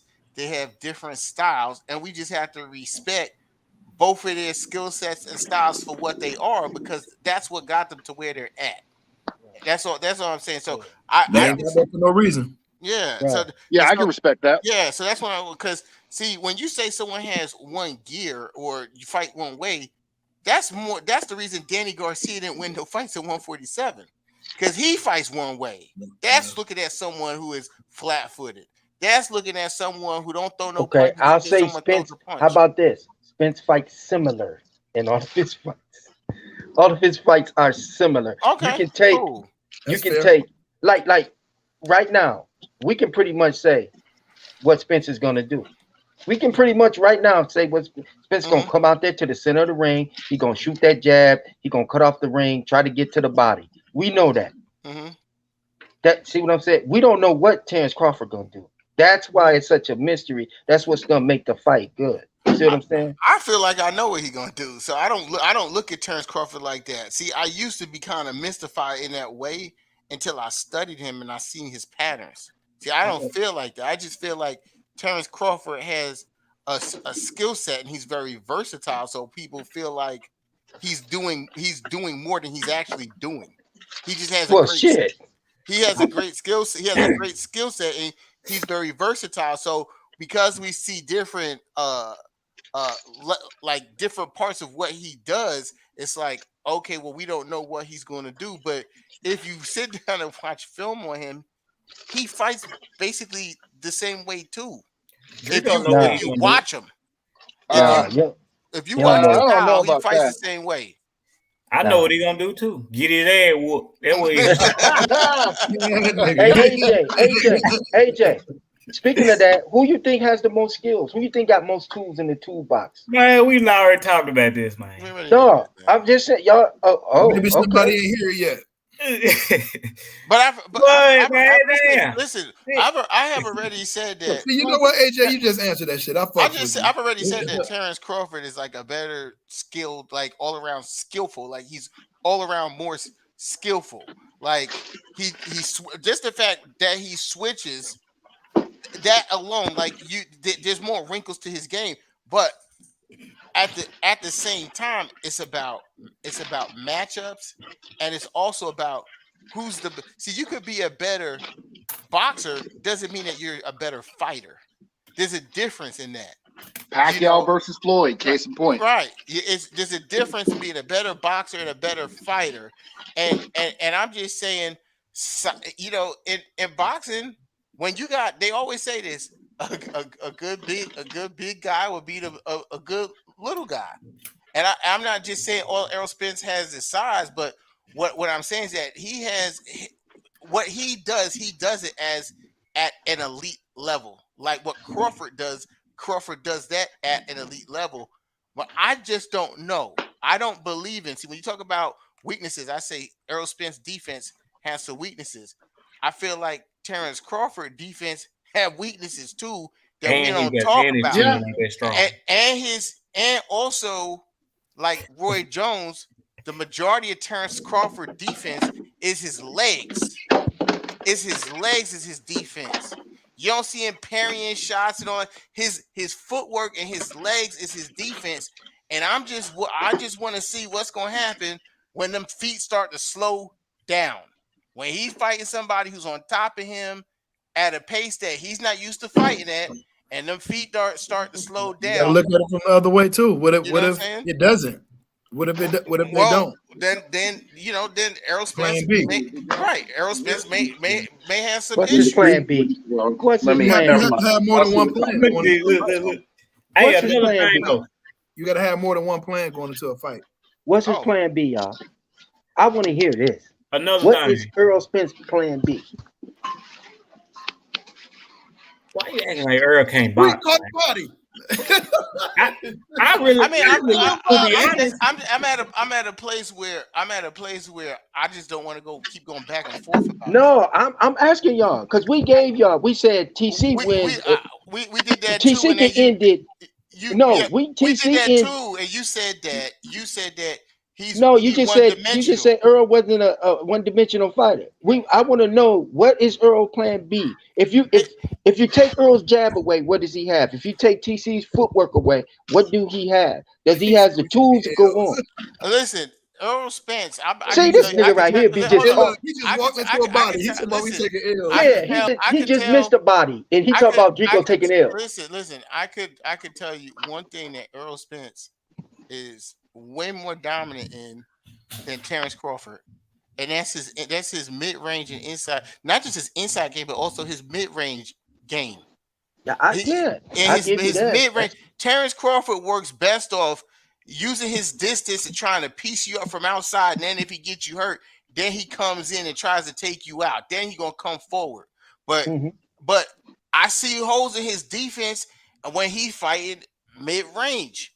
When he see, like with Kell Brook again, he had said it after the fight. He said I was trying to find my range. Until he was able to find his range, we saw all the holes in his defense. And all I'm saying to you is that inside of that, as well as who could take the better lick too, because it's going. I'm trying to tell you, it's going to come down to that because Spence. Y'all done fell in I said that earlier. Spence going to touch him. Y'all done fell in love with the man. Y'all done fell in love with the man that got wobbled, bro. What happens when he take that lick? What's gonna happen? Yeah, my when point is, I'm not talking about him getting wobbled. I'm just saying that. Come on, man. I don't care who you are. No one wants to take an accumulation of punishment like Mikey Garcia. We didn't see Mikey Garcia wobble, but look who Mikey Garcia is losing to. Yeah. Look who Mikey Garcia is losing to now in this point in his career. Yeah. People he got no business losing to. So I see a lot of weak spots, y'all. Go. I'm sorry, brother. Go ahead. Yeah. All I'm saying is that they have different strengths and different weaknesses, and the best man on that night is going to win. I'm not going to diminish Terrence Crawford, and I'm not going to diminish Earl Spence. These two guys, at what they've done so far in their career with the tools that they have risen to the top of a stacked division and have separated themselves from the middle of the pack and even the so-called top of the pack. They're at an elite level with the tools that they have. So you have to respect both of them for being able to do that. Whether if you like one's expression of their art better than the other, you have to respect the fact that a person can take what they had. Just like I keep making a comparison to Tim Duncan. If you sat around and watched Tim Duncan practice and shit like that, you'd be like, this dude is boring as shit, right? But it's effective because he knows there's little things that he does to set himself up to be successful, and that's what I'm trying to get you to understand about Errol Spence. That he also does little things. You see, Draco can't even receive it. You see, his head was shaking already. You know what I'm saying? He can't even receive anything. Bro, why you concentrating on me, man? Why you concentrating? Listen, man. It's 1, 2, it's 3 people. Yeah, it's 3 people on the panel. You know how we get down. That's why. Hey, I just want to say this, man. That's my brother. I love him to death. As everyone knows, I'm me and Draco are the diehard Bud fans in here. Even if Bud loses to Spence, man, and we're wrong, I will definitely give Spence his flowers. You know what I'm saying? And give him a pat on the back and give him his props because he deserves it. You know, that's a hell of a fight. You understand? I still be on there talking shit Sunday morning. I feel the same. I'm still talk some shit too. But I definitely give him his props. If it's close, y'all gonna swear. I don't think it's gonna be close fights. There are no robberies in close fights. See, this is what I don't like, bro. You said it like that, but that's both sides will be like that. Oh yeah, both sides are gonna be like that. That's a fact. That's why we need a definitive winner in the fight. Bingo. Yeah, I don't think he goes the distance. Somebody gotta get knocked out. Hey, somebody going to sleep. I'm the only one that's going to split. Me and T said stop it. Split decision. I got it as a stoppage. I got it as a stoppage. I got it as a stoppage. You got Bud stop. I got Bud stopping. I got Earl stopping Bud too. Yeah, so this is how close the fight is. Look at our parallels and predictions. Split, and I'm in the middle. Yeah. Yep. I got Earl stopping him by accumulation. I think you're gonna see Bud physically in a place you've never seen him before. You're gonna be busted up. That's what I say. To be quite honest, I'm not just saying this. To be quite honest, I'm actually scared for him in that fight a little bit because. But when you say that data, when you say busted up, when have you seen? I can name a time that Spence was busted up, but when have you seen TC busted up? Well, I haven't seen Terrence Crawford busted up, but on the flip side, I haven't seen Terrence Crawford in the ring with anyone elite either. Anyone where we've said like this guy has a 50-50 chance of beating him. I've never seen him in a ring with anyone where we said this guy is on an elite level just like him. Have you seen Earl busted up? Yeah, I did. We seen Bud busted up. No, you haven't. Man, Brooke No, you had that have. man looking like he had a Let's honey not bun do that, in his AJ. eye. AJ, Hey, let's not fellas. do that. Hey, That fellas, ain't Bruce Lee. I'm about to eat dinner, man. So you All right, guys, man. Thanks for coming, fam. What yeah, you man. eating? Anytime, man. Thank you guys for Yeah, having me, anytime, bro. man. Yep. And you guys keep up the great box and talking, great knowledge. Oh, Salute you, you bro. too, bro. Pleasure Salute. having. All right. Hey, another thing I didn't say when I had said it last time. You was talking about who got more tools in the tool bag, whatever. Like I said, Bud do, but they not gonna be on display versus Spencer. So you gonna leave him at home? Hey, look, we all know Bud, dog. We all know Bud. He got the, he Chico did better in the this hell, Southpaw no. stand. He Leave better in him the Southpaw alone, stand. Oh, man. okay. So Leave AJ, him alone, now I man. understand now AJ, now Look, I understand what you mean because I he agree. not gonna have that Southpaw I know what advantage. he's That's saying. what I'm just I being agree funny. with you on that. See, He what not. he said about his tools, he ain't going to use them. I didn't agree. I was agreeing with Goon, but now that he articulated what he No, said, I know what he was saying yeah, when he said it. the Yeah, I know southpaw what the he's saying. southpaw part is going to be that's going to be a very huge factor. All them It's going to advantages be a and shit that he done had, huge he not gonna have factor. that with Spencer. He's not going to have the same advantage. I'm trying to tell you because Why? Why wouldn't he? because Errol Spence is an elite southpaw. It's a difference. Ain't He's Bud a in the lead natural. southpaw? But he uses his southpaw to be able to get advantages on orthodox fighters. Most of the fighters he fighting are orthodox fighters, which when he turns southpaw, there's an angle from an advantage point that he has on these guys. First of all, Felix Diaz was a southpaw, but Terrence Crawford had the arm reach on him by a lot. Like Felix, that's why Most I had. fighters. Yeah, and That that's see and now that's you're going with the and, excuses now. Now you what what just say excuses am Terrence I whooped his using? ass. I know Just what say Terrence whooped his I ass. mean, he did whoop his ass. I'm analyzing the fight. I mean, do I need to say Terrence Crawford beat him? I think we know that. But what I'm trying to do is break down, what led up to What you certain saw. things, to certain advantages, is what I'm Right, talking right, about. So right. all I'm saying is with Felix Diaz, again, he has. Felix Diaz is not like a really pure boxer. He's a shorter guy who comes in lunging and throwing punches and has to come in there kind of like Porter. That's why I said Porter was going to get knocked out because it's very similar. But that angle that people have as southpaws against orthodox 9 times out of 10, it's an advantage. And Bud's already an elite fighter. He's already on an elite level. You know what I'm saying? I'm just saying with Spence that Oh with shit. with Spence, it's not going to be the same advantage. She's going to have somebody who's on the same level, or even if y'all believe Buzz on a high level, which I don't, but he's going to have someone who's on the same level or on a level way above anyone else he's fought. How Way can y'all above. say TC is more skillful, and then in the same sentence say he's not on Spencer's level? Ooh. Okay, Nice. well that's I mean that's easy. I mean, Adrian Broner, I would say, was more. No. No, I'm making the comparison so you can understand it. Okay. Go Adrian ahead. Broner, or even your man, right? You talking about today, Zab Judah was a Super lot more Judah. skillful than other people, but it it depends on who you matched up with and the level of skill that other person is on. You know what I'm saying? So skills pay the bills to a certain extent, but there's a lot of other things that come into play: mental fortitude, uh, your defense, how you can take. You could look, Amir Khan was one of the most skillful fighters. He ain't had no damn chin. You know what I'm saying? So skills is part of it, but This nigga, it's also how you it's also how you apply your skills too. And then it's also how your skills match up against someone else. It's about how your skills match up against Thanks, someone Tyrone. else.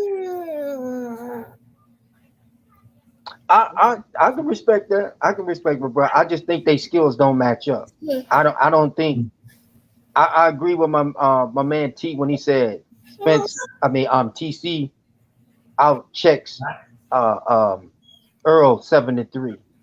I give Earl. I don't think Earl's defense when I mean we pity patted around that. I think Earl goes into that high guard. He can't fight off the back foot. I think that's part of the defense too. And I think that was going to be exploited when TC hit him with them angles and he goes into that high guard. I think that's going to be. I also think the speed is going to be really a factor. I think the footwork is going to be a factor because I think the way that TC was strong arming Porter, I think that Spencer's gonna be surprised about the strength of TC. I think he's gonna be surprised also about the power of TC with both hands. So I think it's gonna be a lot of stuff that I think Spence ain't ready for because Spence ain't faced the TC. I think TC has faced a Spence before though, or Spence like before. Who is Who? that? Where? I would say When? I would say Green Machine. I think Green Machine is much bigger Oh and God. tougher. I say Jeff Horn. I say you can't say that because y'all can't say that Jeff Green rocked him. Then other hand Jeff say, Green. well, no, that ain't. You He watching meant Green basketball? Machine. He meant Green Machine. I mean Bro. He Green didn't Machine, mean yeah. Green. When I say Jeff Green, He do so Hey, that. y'all can't listen. say he rocked them, and then on the other hand say, oh well, he wasn't nothing. You see Well, what I'm a saying? lot of So people. I mean, but a lot. But Terrence Jeff Crawford's been Horn, Jeff Listen, Horn, Terrence Crawford has physical, been hit clean in a lot of fights. yeah, Hitting but Jeff someone Horn, clean doesn't mean that they're on that person's level. no, That's I not didn't what say that that. means. And No, then I'm not. Uh, also, Drico, with Mean Machine, Mean Machine, the previous fight had just drew with Ray Robinson, which everyone but thought was a you robbery. didn't. But we didn't. But that ain't what you said. I'm saying You that saying he's you been on the through. level? Yeah, no, I said he's been through. You said what fighter has he faced? And I'm saying that same type of Jeff Green was. I mean Jeff Now Green. Crawford getting ready to Green come on that Machine was plate. physical. Jeff Horn was physical. Porter was physical. So I think that going into this fight, I think Earl is what? Earl is physical. You see what I'm saying? So I think in a way, TC is kind of okay. He used to being manhandled. You see what I'm saying? Huh? He's used TC's kind of used to somebody trying to impose their size on him. Can Listen, check this out. would you say that Mean Machine and Jeff Horn are better boxers or better boxers than I'm Earl not saying Spence? that, but what I'm saying is what y'all saying that Spencer's gonna do, impose his will and just come in and attack the body and all that. I'm saying TC is used to that, But you bro. have to, yeah. But in order to do that, it's not just about being big and physical. It's about being able to set up your shot. So that's why I'm asking you the question: is Jeff Horn and Mean Machine on anywhere remotely close to the level of boxer that Earl Spence is? I No. mean, they boxers, they elite, they No, I'm champions. asking: are they on the same level? See Are now they on you the trying to same do level? this shit No, again I'm right here. not. I'm Hold asking a on, simple wait. question. He said Mean Machine was elite. Right, that's what I'm saying. This I guy, didn't say Mean Machine this was guy elite. Oh, I just thought you drew said to they was the guy See, that here just. y'all go. Here y'all You go. said they elite. You said they boxers. They Come elite. Did you on, not? man. That's what I'm saying. That's what I'm But saying. listen, bro, No. listen, bro, Asked listen. you, We steering away from no, what we're not. what I really said. Only thing I said was Earl is. This is what I'm saying. Earl is physical. So was Green Machine. So was Jeff Horn. So Okay, was Sean Porter. So that okay. I think that he's adapted to him to someone being trying to be physical with him, as far as Terrence Crawford is concerned. But So I don't think that's not gonna phase him. But they not that physical with the skill set though. that's the point Like that I'm you bringing think up.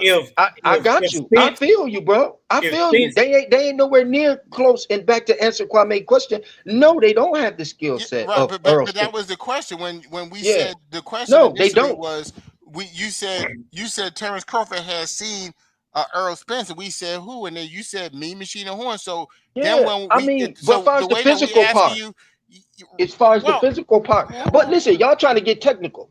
I, I, okay, I, Drake. I said what Okay. I said. I said what I said. No one's being technical. You're talking about someone being physical like that. Like being physical is like He's used. their boxing skill set. That's just an attribute based on maybe their size and Spence can't. how they fight. But I'm Spence saying don't. Jeff Horn I don't think Spence is gonna box TC. and the second thing is hold on. The second thing is both of the guys you brought up are orthodox fighters. Errol Bro, Spence is a you think southpaw. Spence is gonna box TC? Uh, he can if it get to it. No, he can't. I think in certain spots he definitely is. Y'all think he gonna It's called outbox boxing. TC? Let's keep it I'm not 100. saying he gonna sit there and try to stand on the outside and just outbox TC. Part of boxing, Okay, you see, because part of outboxing somebody is you can outbox somebody on the inside. You can outbox somebody in the mid range. that's a brawl. But The a brawl, but inside, that's called a brawl, bro. but fighting in the mid range isn't always a brawl. I'm just saying I think Terrence Crawford definitely has an advantage from a boxing standpoint from the outside. We know what it is. Let's not Right. play From with it. from the from Earl the got to get outside, inside, but and I don't TC believe got to he I keep don't him believe he outside. has right. I don't believe he has the advantage on in mid range. I don't believe he has the advantage inside. I think he I has just the. don't. I think he had. I think TC has the advantage mid range and outside, and I think Earl has to get inside. Okay. That's just. That's fair. You see what I'm saying? Like I'm just keeping it 100. Earl has to touch him. Has to make it. Earl has to fight. Do that. You see what I'm saying? Earl has to fight. It ain't no mid range. It ain't none of that stuff, bro. He has to get in there and touch TC. Well, I mean, you got to touch somebody to win a fight, regardless. It don't I'm matter just if it's saying, mid but you range, know what I inside, or mean when I outside. say touch. You know what I mean when I say touch. He gonna Oh, have to get in there and work that body. He definitely gonna touch him. I mean, Bud is used to getting touched. He just used to You getting got to touched go by. through that fire to He get there, just though. Hey, right. look, check this out. Got to go through that fire to get there. You just can't walk through that shit now. Come on, y'all. If Spence hurt Bud like Mean Machine did, what you think will happen? What you He think got to will get happen with. next? I think that Spence gonna be too slow to even get to him. I think that if TC move his legs, he can shake it off. You see what happens? You talking about TC though? Once he But get hit, he want to go get his lick back. TC shake that off, bro. TC ate them. My He bad, get Trey. hit. He get hit. He get Oh hurt. shit! And he got that. Who is that? You know Trevor, who? Oh, Trey. That's it. TC get. And he shake that off. And you see what happened when he get hurt, bro? So that's a bad analogy. You see what happened when Bud get hurt? That's your twin. How is He get Spence gonna mad. get in though? He gets knocked out. When they hurt him, when they hit him, they touch him, the other person gets knocked out, bro. So you He get tell mad. Spence to keep his hands He to want to go himself. get his lick back. Tell Spence to keep his hands to himself. I'm just playing. All we get. Look, like I said before, they got to fight. All this shit speculation. We all have a theory on what's going to happen. I agree with you. We all have a theory on what's going to happen. That's why the fight's going to be a great fight. So they just Who's need to gonna get in there kick and fight. who ass and why? I mean, don't be trying to be nice to us now. No, we did. Kwame. I don't got no reason to be nice. Hey, Talk Blu-ray that them shit. going on, bro. No. You know, He Blu-ray ducking smoke. here with him now, but we got his. We got him. Talk He your shit, ducking. Kwame. He ducking Listen, smoke. TC gonna get stopped. listen. Talk your shit. I already said that. I mean, Shit, you I want me to say. keep saying the He same ducking thing? smoke. I don't know how. I mean, your uncle keep using his passport talking shit, so I don't understand how he ducked the smoke. Shit, he went fishing. That's the I only mean, place the he only probably place could have found Earl. He went off the he should have grid. went fishing in L.A. at the PBC office. He went He off ain't the got grid. Shit, he they said ain't got no he said they locked the door on him. he ain't They got already no knew what he he was ain't got coming no for. reason to be flying out to Dubai to try to He make said, a fight that's in L.A. You "What know what you I'm saying? mean? He took his kids on vacation. Hey, He just that's got done great. fighting. But he talking about he itching like and he dumbing like when Earl he was young and he need to touch Earl something. Earl took a vacation without even having a Only fight. thing he touching is his fucking phone with his thumbs. Earl been on a vacation for 3 years. I want to know if Okay. the nigga had phone service or not. That's what I want to know.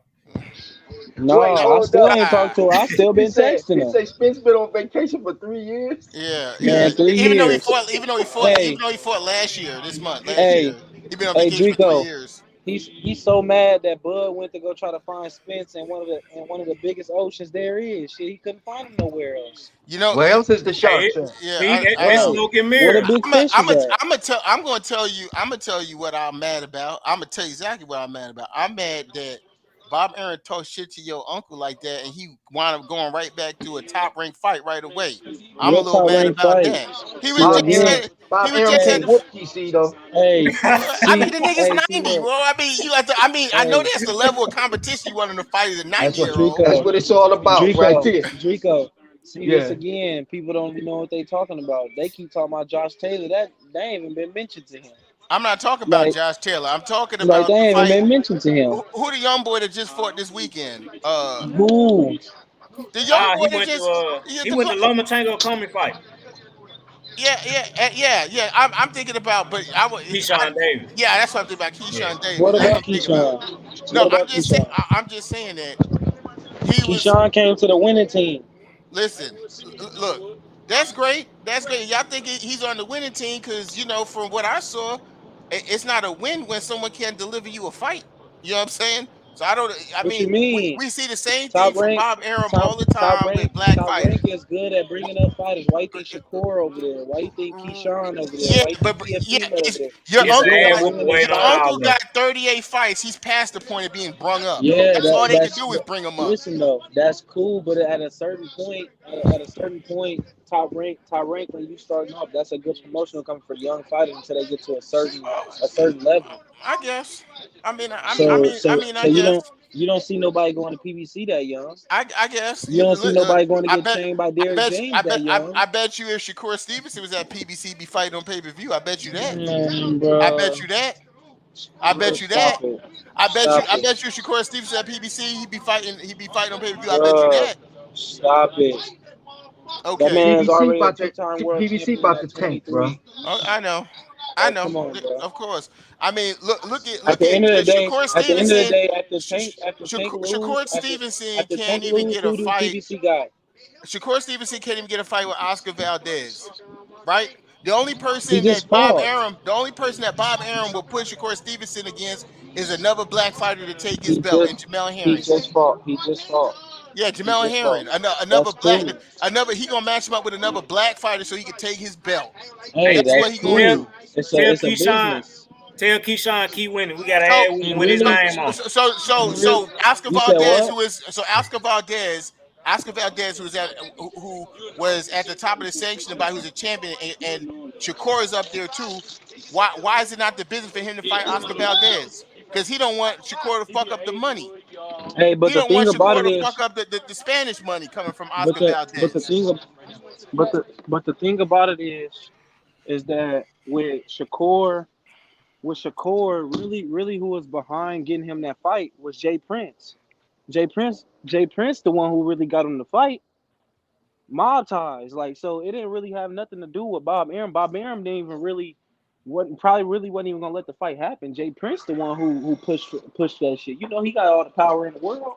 My So point is, so with all the again, power in the world, he still could, because so he didn't so want again, Herring. you He wanted Valdez. He didn't really want to fight Herring he's first. He I know wanted he said Valdez.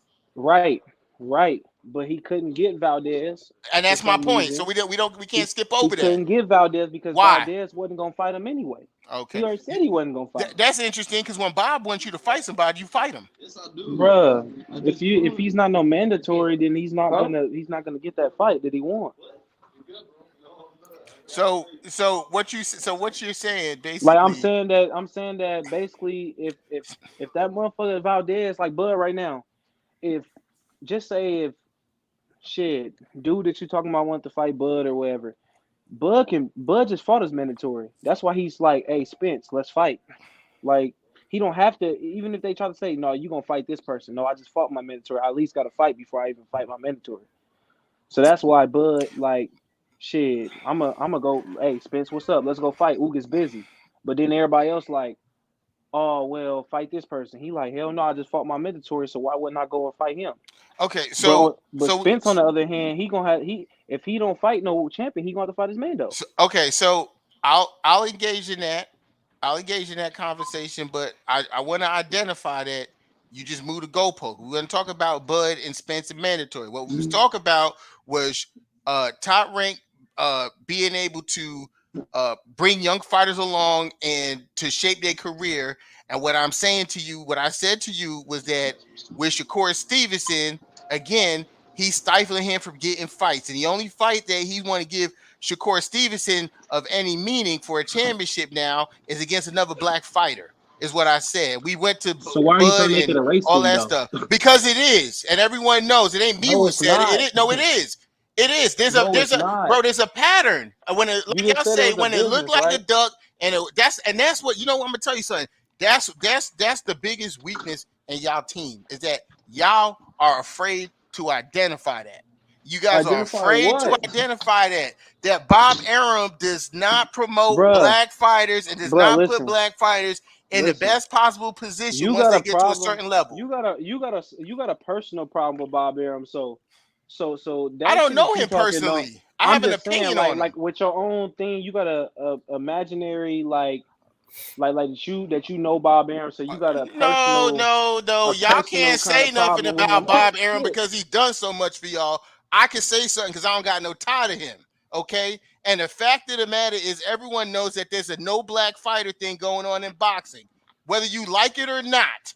Okay. Whether you like it or not, and you guys would not blame Bob Arum. Bob Arum could come out and devalue your uncle in the media so other promoters won't sign him and stuff like that. Because if you don't think they have an old boys team, that an old boys club, him, Eddie Hearn, and all of that, who talk about all the fighters like pawns, you're sadly mistaken. Okay? So Bob Arum will go and devalue your uncle. Bob Arum would not get him the fights that he won, but then you tell me I got something personal with Bob But Arum. bro, you got it now. We got to keep it both ways though, because if they got a good old boys club for the black fighters, what color is Al Heyman? So he just giving them. Al Heyman is just getting what they giving them too. Then, if that's the case, because Bro, he And can't even. another thing, if we doing that, why won't Al Heyman let Bud and Spence fight? Why he trying to take money away from another black fighter? oh, well, But I it think, was I a think, I personal. think, well, I think Jamel explained that yesterday very well, and I'll go ahead and explain it again since you guys, seem like you don't understand what the case is. When you do business with someone, first of all, on a business Bruh, level, fuck that. first, no, Fuck you can't that. know because you can't say Fuck fuck that. that. That's you want me to tell you something? Fuck that. That's an That's the excuse. reason. That's That's an the excuse. that's the reason y'all That's an in this excuse. situation y'all in because it's That's fuck an that. excuse. It's for no, That's it's an fuck. excuse. No, what That is an excuse, bro? excuse. So what's the excuse y'all don't have to fight? So What's the what's so the so so what's the excuse basically, that your uncle said on national TV in front of everybody? Bob couldn't deliver me the fight. What excuse is that? What excuse is that? what you mean? What Just because he I mean, couldn't I'm speaking English. he couldn't secure him a fight with Spence because Al Heyman putting basically whatever him and fucking Bob got going on in between the two fighters that trying to make money. Okay then. So So that's my you tell me so he don't that's give a my fuck so about okay then. his So fighter that's my either. so that's So he so taking that's money off of so two that black so that fighters. so that's my point exactly. Out when it comes to business, race plays a huge part in business. It plays a huge part, whether you want to agree to it or you don't want to agree to it. It plays a huge part in business, and most of the reason because if Bob Arum has done the same thing that Al Heyman has done for over 50 years. Salute, Bone Quick. He's done it for over 50 years with doing in-house fights with not allowed. He just did it with Lomachenko, with Devin Haney and Lomachenko. And when Devin Haney said, he was supposed to fight Lomachenko, he told Devin Haney, "You signed with the wrong company." He said that. In person, right there. So the issue is 9 times out of 10, when there's a black person who's doing something the same way that they're doing something, then it always turns out to be some type of issue where it's like, well, why is he doing it? Al Heyman ain't doing nothing. He ain't reinventing the wheel. He ain't doing nothing any different than Bob Arum Wait, been my doing. brother, my brother. Let me 1 second, and that's a good point, and you have to respect that. That Bob, whether it's all opinion. If Bob don't help a black fighter, Bob don't help the black fighters or whatnot. That's a pattern that he got. You know what I'm saying? We all know that Suleiman help his own. We all know that Eddie Hearn helped his own. We know that Al helped his own. You see what I'm saying? Like that's Al just help gonna be whoever he natural. with. I mean, look at Caleb Plant's career. Yeah. Al help whoever he with. He's going to advise you for the Oh best my But god. Kwame, we gotta call it what we gotta call it down the middle, bro. Like Oh we just can't. man. They all in the same business, bro, and that's what to the get money. okay, let me So ask we you so can't say let me you ask you a you can't question, Drake. say me and you selling drugs, and then you say, well, my drugs got good intent. You see what I'm saying? You can't say that. I don't understand what you're talking You about with can't. that. That's not a I good know cause I know that's not a cause good I analogy. know cause And a that's lot of times when we have these debates, you constantly go to street stuff when we talking boardroom no, stuff. but I'm trying to So relate to you. I'm trying what to relate to the public because most cats can relate to that. You might not be from the street, and I respect that. But most cats can relate to what I'm saying when I say both of them in the same business, bro. So we can't say one is better than the other if they in the same business. A no, used car salesman is a used car salesman, bro. That's just so what it is. I agree with that to a certain extent. To a certain Whoa. Oh extent, my God, it's to a always a certain certain extent, extent with you. to a certain extent, I agree with that. But what I will say again, like we take a look at Manny Pacquiao. When Bob Arum was done with Manny Pacquiao and thought he couldn't make another cent off him, he threw him in the garbage. Is what he did. He threw him in the That's true. garbage, right? That's That's true, what he my did. brother. And But then we and got then also and then people what? like AB that's coming out Listen, that's saying that Al did the same thing to him, and but he want his Right. money. look, Didn't So want we to pay can't him just his say, 10. Didn't want to pay him his $10 million. yeah. this Look at you Mikey Garcia. you talking about the same But Adrian Man, Broner. You talking about the same Adrian Broner but that look at did nothing but borrow money from Al Hamm. You talking about that one who's always no. broke? Then we're gonna say bruh. Mike. We're gonna say Mikey Garcia, which he left because of something, and he went to the zone or wherever he went to. He left Al Heyman. Like, bro, He they was never all the with Al. He same, don't Wait, see bro. bro. He that was stuff. never with Al Heyman. What are you He talking don't see about? that You were stuff. by you were top rank. But, No, but I'm just he saying, went from bro, no, hold on. He went from bro. top rank to Richard Schaefer. They all in some bullshit business, bro. No, They all in there to take money, bro. so Regardless if Al giving your money up listen. front, that means that he's cleaning up the back end My of it. point. Listen, It just depends on what kind of deal you want. we gonna way off topic. Now I'll reel it back into what we was talking about. We was talking about Shakur Stevenson. We was talking about top rank, and then we started talking. Then I started to talk about how Bob Arum does not allow black fighters. Bruh. Bob Arum does not Hold allow on. black Let me see fighters if I can call Shakur. to go to a to go to a I to hate go to a doing higher this. level. Hey, since you could, they stream y'all link. So I mean, what's he gonna do? He gonna get in here and talk bad about Bob No, Arum and he signed to him? No, no, what I we never talking said about? What that. we I'm gonna ask him why him and Oscar Valdez didn't fight, and he's literally gonna say Oscar Valdez don't want to fight me, Yeah, meaning that Bob Arum can't just be like, "Hey, you gonna fight this motherfucker?" Like, okay. he's not a mandatory. I got a question for you, right? And I understand with the whole mandatory stuff, right? With Jeff Horn didn't want to fight Terrence Crawford either. Jeff Horn was talking Is about that how he wanted to fight, mandated? and that's my point. The Is that politics and mandated? listen to what I'm saying. That's my point. How is The it a poli- politics when he was undisputed at li- 140? I just told y'all oh, the situation two again, weeks ago. but that is my point. There are Just like politics in boxing. They could make it to a place where the WB if Bob Arum and the WBC come to an agreement and Oscar Valdez is the champion and Shakur Stevenson is the number one person in that spot. If Arum and the WBC come to an agreement, it could be mandated. But he don't want to mandate. He don't want to mandate that because he has to look out for the best interests of his business and ESPN. And ask Oscar Valdez is a moneymaker in a different market. But what he'll do is he'll throw Jamel Herring under the bus to fight Shakur Stevenson to get his belt taken, and then on the flip side, give the champion less money. bro, but they all do that. Al just tried to do that with Canelo. We're not talking about Al. We're talking about Bob Arum. We need to. Well, you can. I mean, We but can't constantly do that. When you getting on someone's ass, you can't say, "Well, someone else do that." Let's stay on topic on what we're talking about. they all Because do that though. there's not a no black fighter clause with the PBC. But Al There's a robbing no the black black fighter. fighters. That's the same thing, bro. He's right.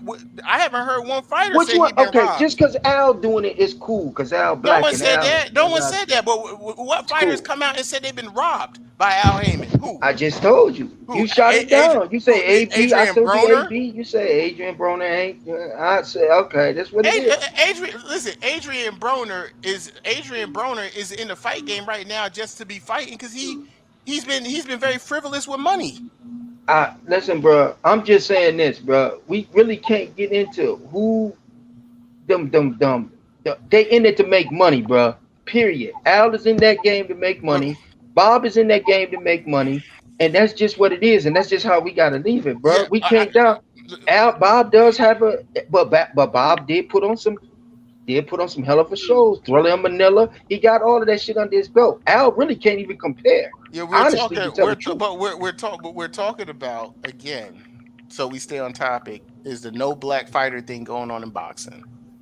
And we don't see that with the PBC. We see that with Well, Arum. you're not gonna see it We see that with hold on. Al is black.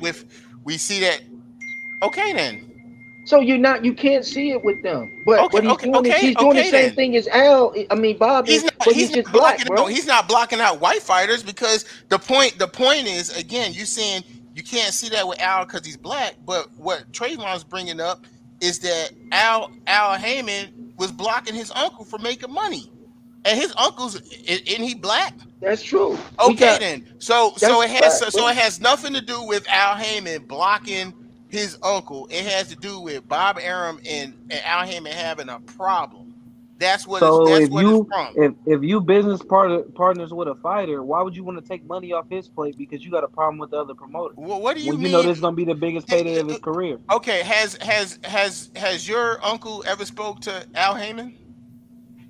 Shit, I don't know. No, he ain't. You know, I don't know. He ain't. No, he ain't. Because how didn't he? Well, I mean, can I say something, Kwame? Like how do you? I know? said that he didn't last night to make the Porter fight, right? He told Spence to his face when he asked Spence. He said, "Who did he say he was gonna fight?" We went through this again. What did he say? Oh, he said kill Mikey, Thurman, Pacquiao, this person. He said, "All right, I'm gonna have to call him up." But again, so I don't know. Bob and Al talk. Al is not going to be able. Listen, Al cannot call Terrence Crawford if he's under contract with Bob Arum. He can't do that. They can't speak. They can speak Crawford now. Couldn't call him. I mean, but Al can't take. But again, Al can't take that call. He can't take the call if he's under contract. How do you know what Al can do though? Okay, I'm just saying he could be sued. He can't take that for call. Another man, you ain't never spoken. Listen, again, he can't. But that's how the business works. The same way when Leonard Ellerby went on Twitter. The same way when Leonard Ellerby went on Twitter and said something about Ryan Garcia and Oscar De La Hoya started talking about lawyers. When these guys are signed, I forgot Kwame on the inside. Right. No, it's called common sense. That's something you guys don't use. So why was Floyd Mayweather talking to Bud while Bud was still under contract? But listen. Whoa. I'm talking about. Listen, in the hotel room. Hold on. Right. I'm talking about. See, Floyd Mayweather. Listen. Drico, how many times I called you and told you that they're on the phone, Drico? That's true. At least about 10 times. Were they talking business about him signing him? I don't know what they was talking about. Okay, all right. So again, we know that they ain't supposed to be on the phone. We know they ain't supposed to be on the phone. Yeah, but I don't know what they was talking about. Yeah, okay. I know who gonna kick who ass when him and Spence get that motherfucker ring. All right. I mean, what you supposed to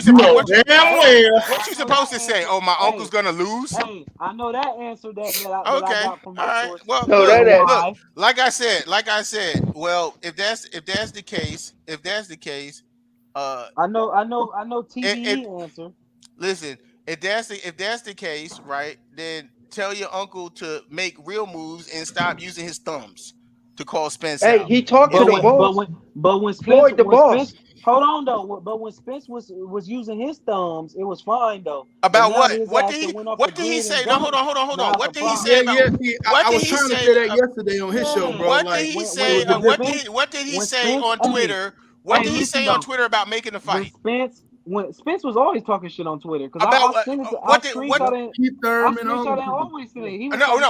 he say to your uncle about making this fight on Twitter? What did he say? What you mean? What you mean? I'm asking you a question. It's a simple question. You see all the tweets that everybody posts? Listen, what did he say about making the fight on Twitter to your uncle? Shit, he said I'm the big fish and I'm about to line these motherfuckers up. That's trying to make the fight, bro. I'm losing. That's why I say I'm losing. Didn't he just throw a shot at Bud on Instagram? That's at Bud. He said line him up. I'll knock him down. Oh my god. He said people take people. He said in the social media era, people take your silence for the last 5 days. Talking line about him up. I'll knock him down. Okay then. So he just threw a shot at Bud too. Listen, that ain't no shot. Hold on, y'all got mad when he didn't say shit. Oh man. Hey fellas. He said shit. Hey, look, fellas. And listen, though, this is the same thing I'm saying. Hear me out, Trey. Wasn't saying that. Goon. Hey, Trey, hear me out. Can y'all hear me? Yep. Can y'all hear me? Yeah, Yeah, go we ahead. hear you. Yeah, go ahead. Hey, this is the direction that I'm not trying to go tonight. You feel me? Let's just talk that boxing. I don't like all that loud shit. Is just for nothing. Let's just talk boxing, bro. I mean, we was all talking boxing. This one person came on the show, so I No, mean, you but might need to direct that to the I'm right just saying party. what I want to do for my show, bro. Like I Right? don't. No, I feel you. I'm just saying, direct that to the yeah. right party, No, I'm because your speaking show as went a a certain whole, so we can your move show on. went a certain way till someone showed up. Okay, so let's move forward. All right. Next subject, bro. Saturday night. I don't know if y'all want to talk about it or not. Jake Paul selling out all these seats. Man, what the hell? I'm good. I'm good. I'm good. We can go to the next subject. Okay, but Hey, next no subject. cap though. No cap That though. it is Saturday. I just seen some stuff too that I want to address.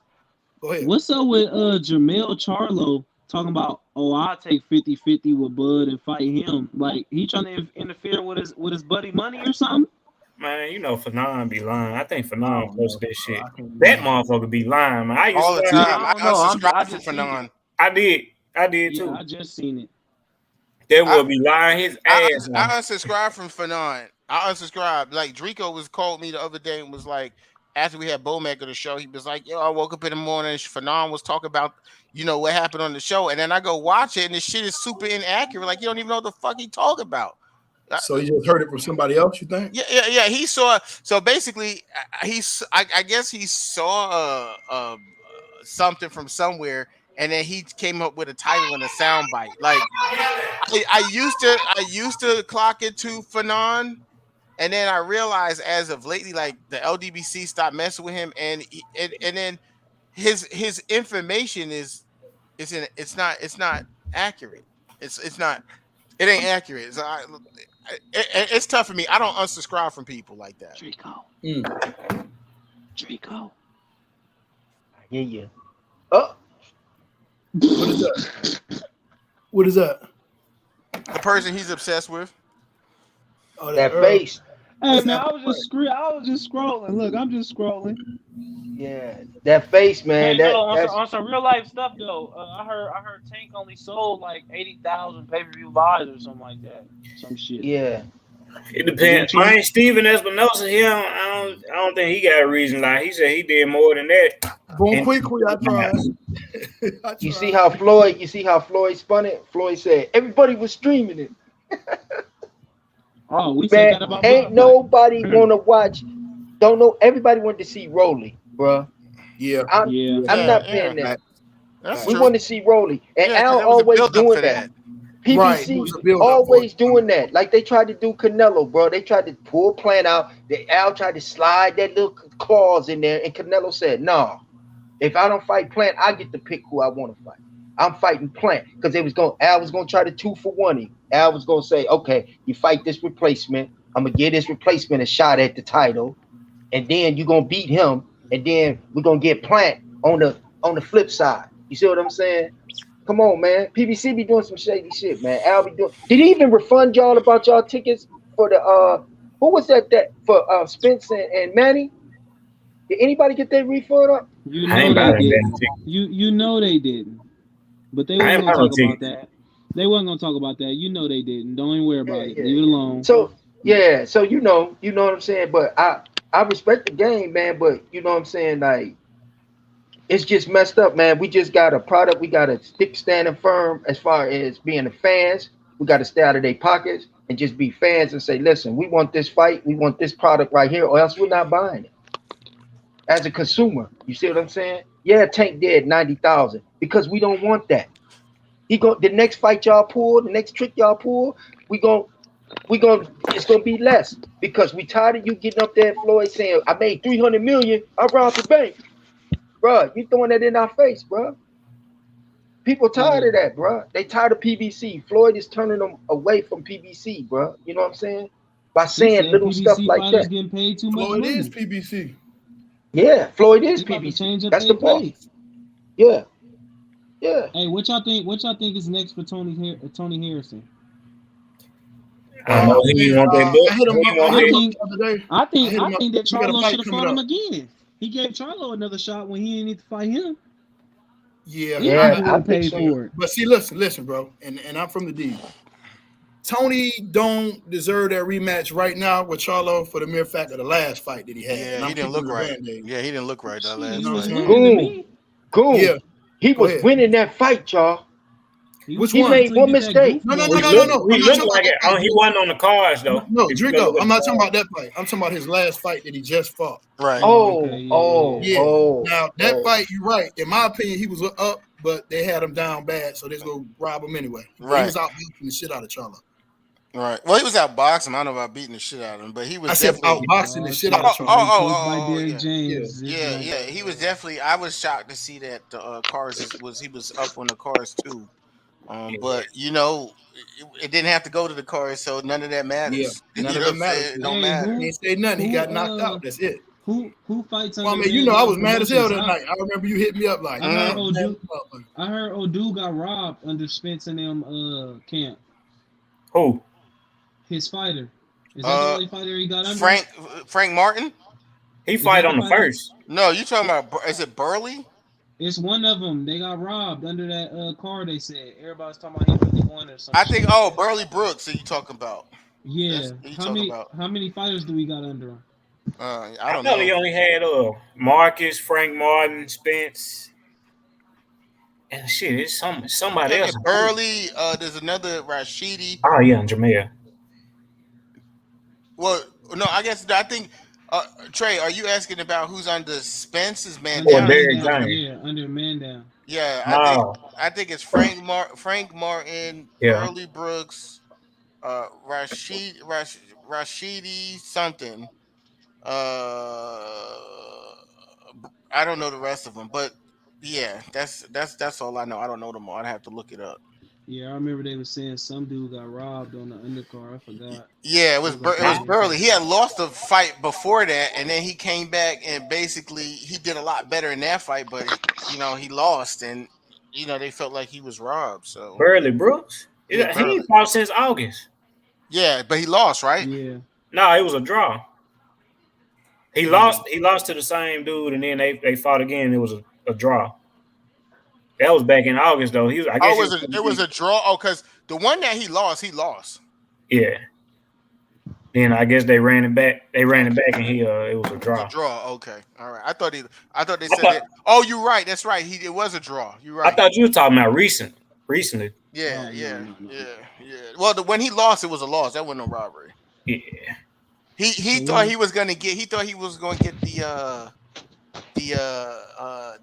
the Rolly treatment when Rolly lost. He thought he was going to get that gift because he was under Spence, but he didn't. He took an L, and when watching the fight, I didn't have him winning. So I mean that's fair. That's the way it should go.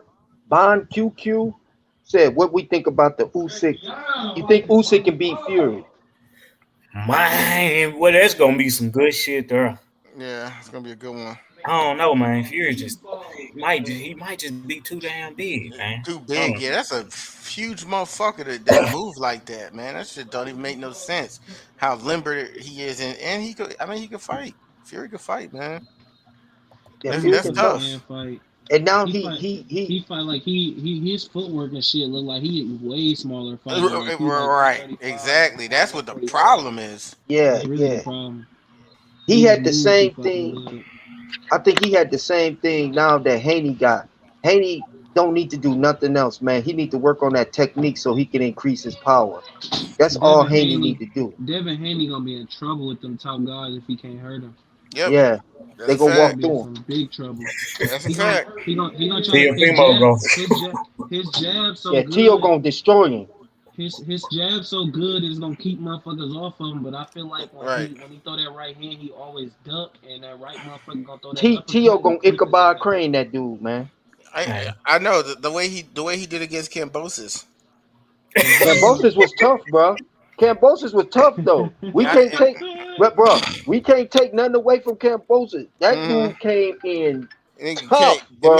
Man, Tio out there talking about airing his esophagus and shit. Tell that nigga to sit his ass down somewhere. Kambosos will beat Haney.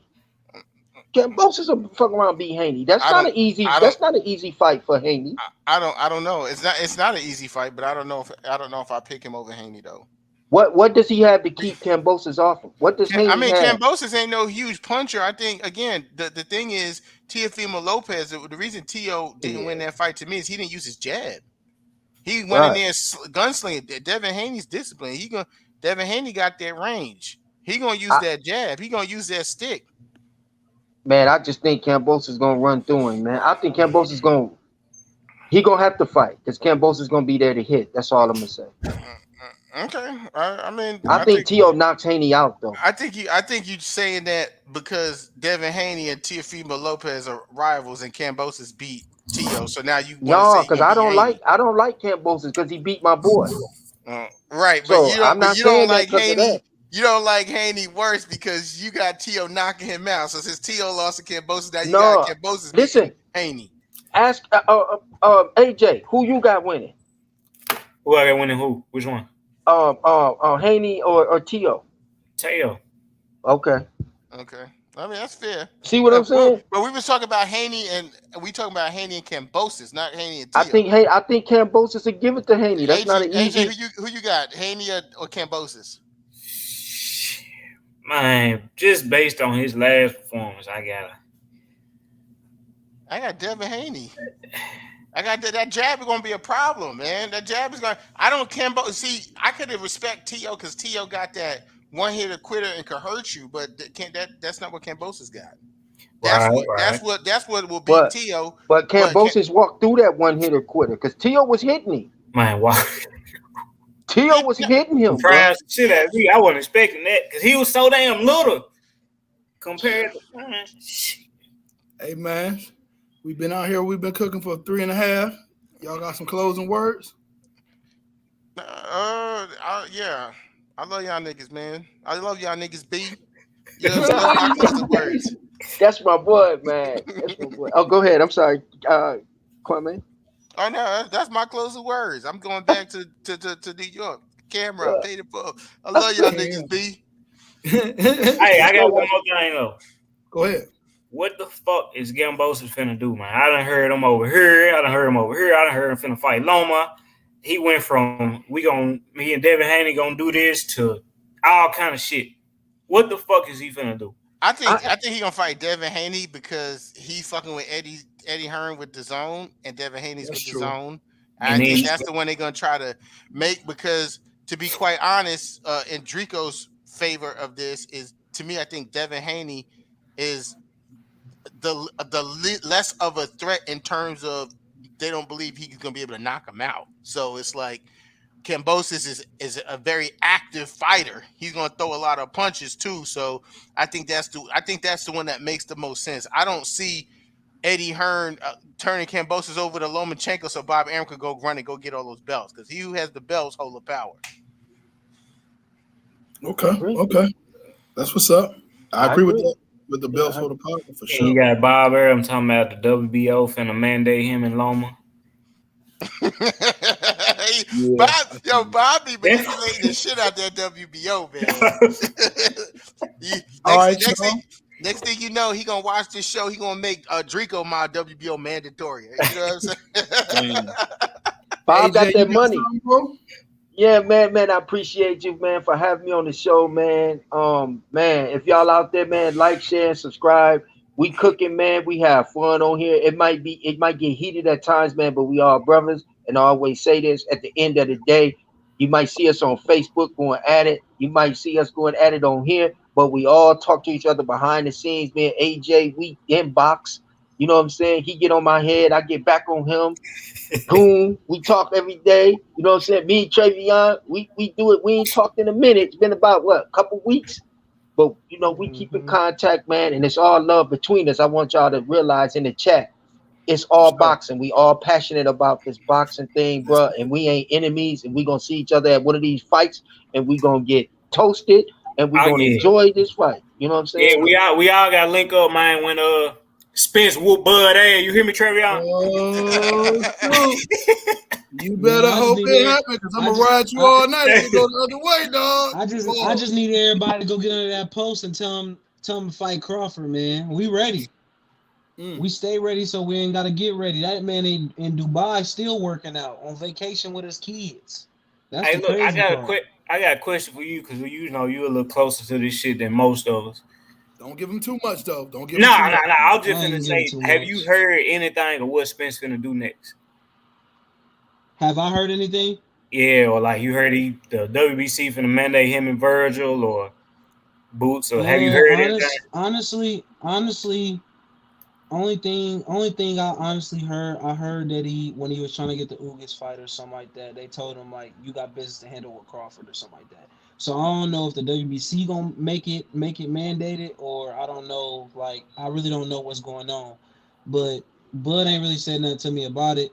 I know that he been asked like before even like the spin shit. He talked to Floyd. He been asking for these fighters, all these other fighters, and only thing that they've been doing is he been just telling them like, hey, this person don't want to fight you or this and that. Right. Like that's really all I can say. But I just know that Okay.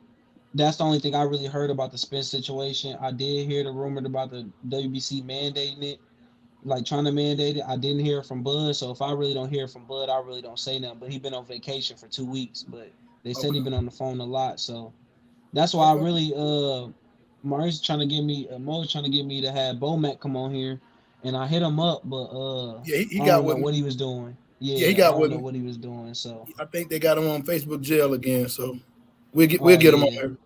Yeah, I yeah. talk to So him. when he get on here, y'all be able to ask all y'all questions. But that's the only thing I really heard recently is about the WBC might force him to fight Bud, but I don't know. All right, I really all right. don't. Well, man, we Yeah. appreciate you, Trey, man. I appreciate all y'all for coming on, man. And we gonna close it out, man, and see y'all next time.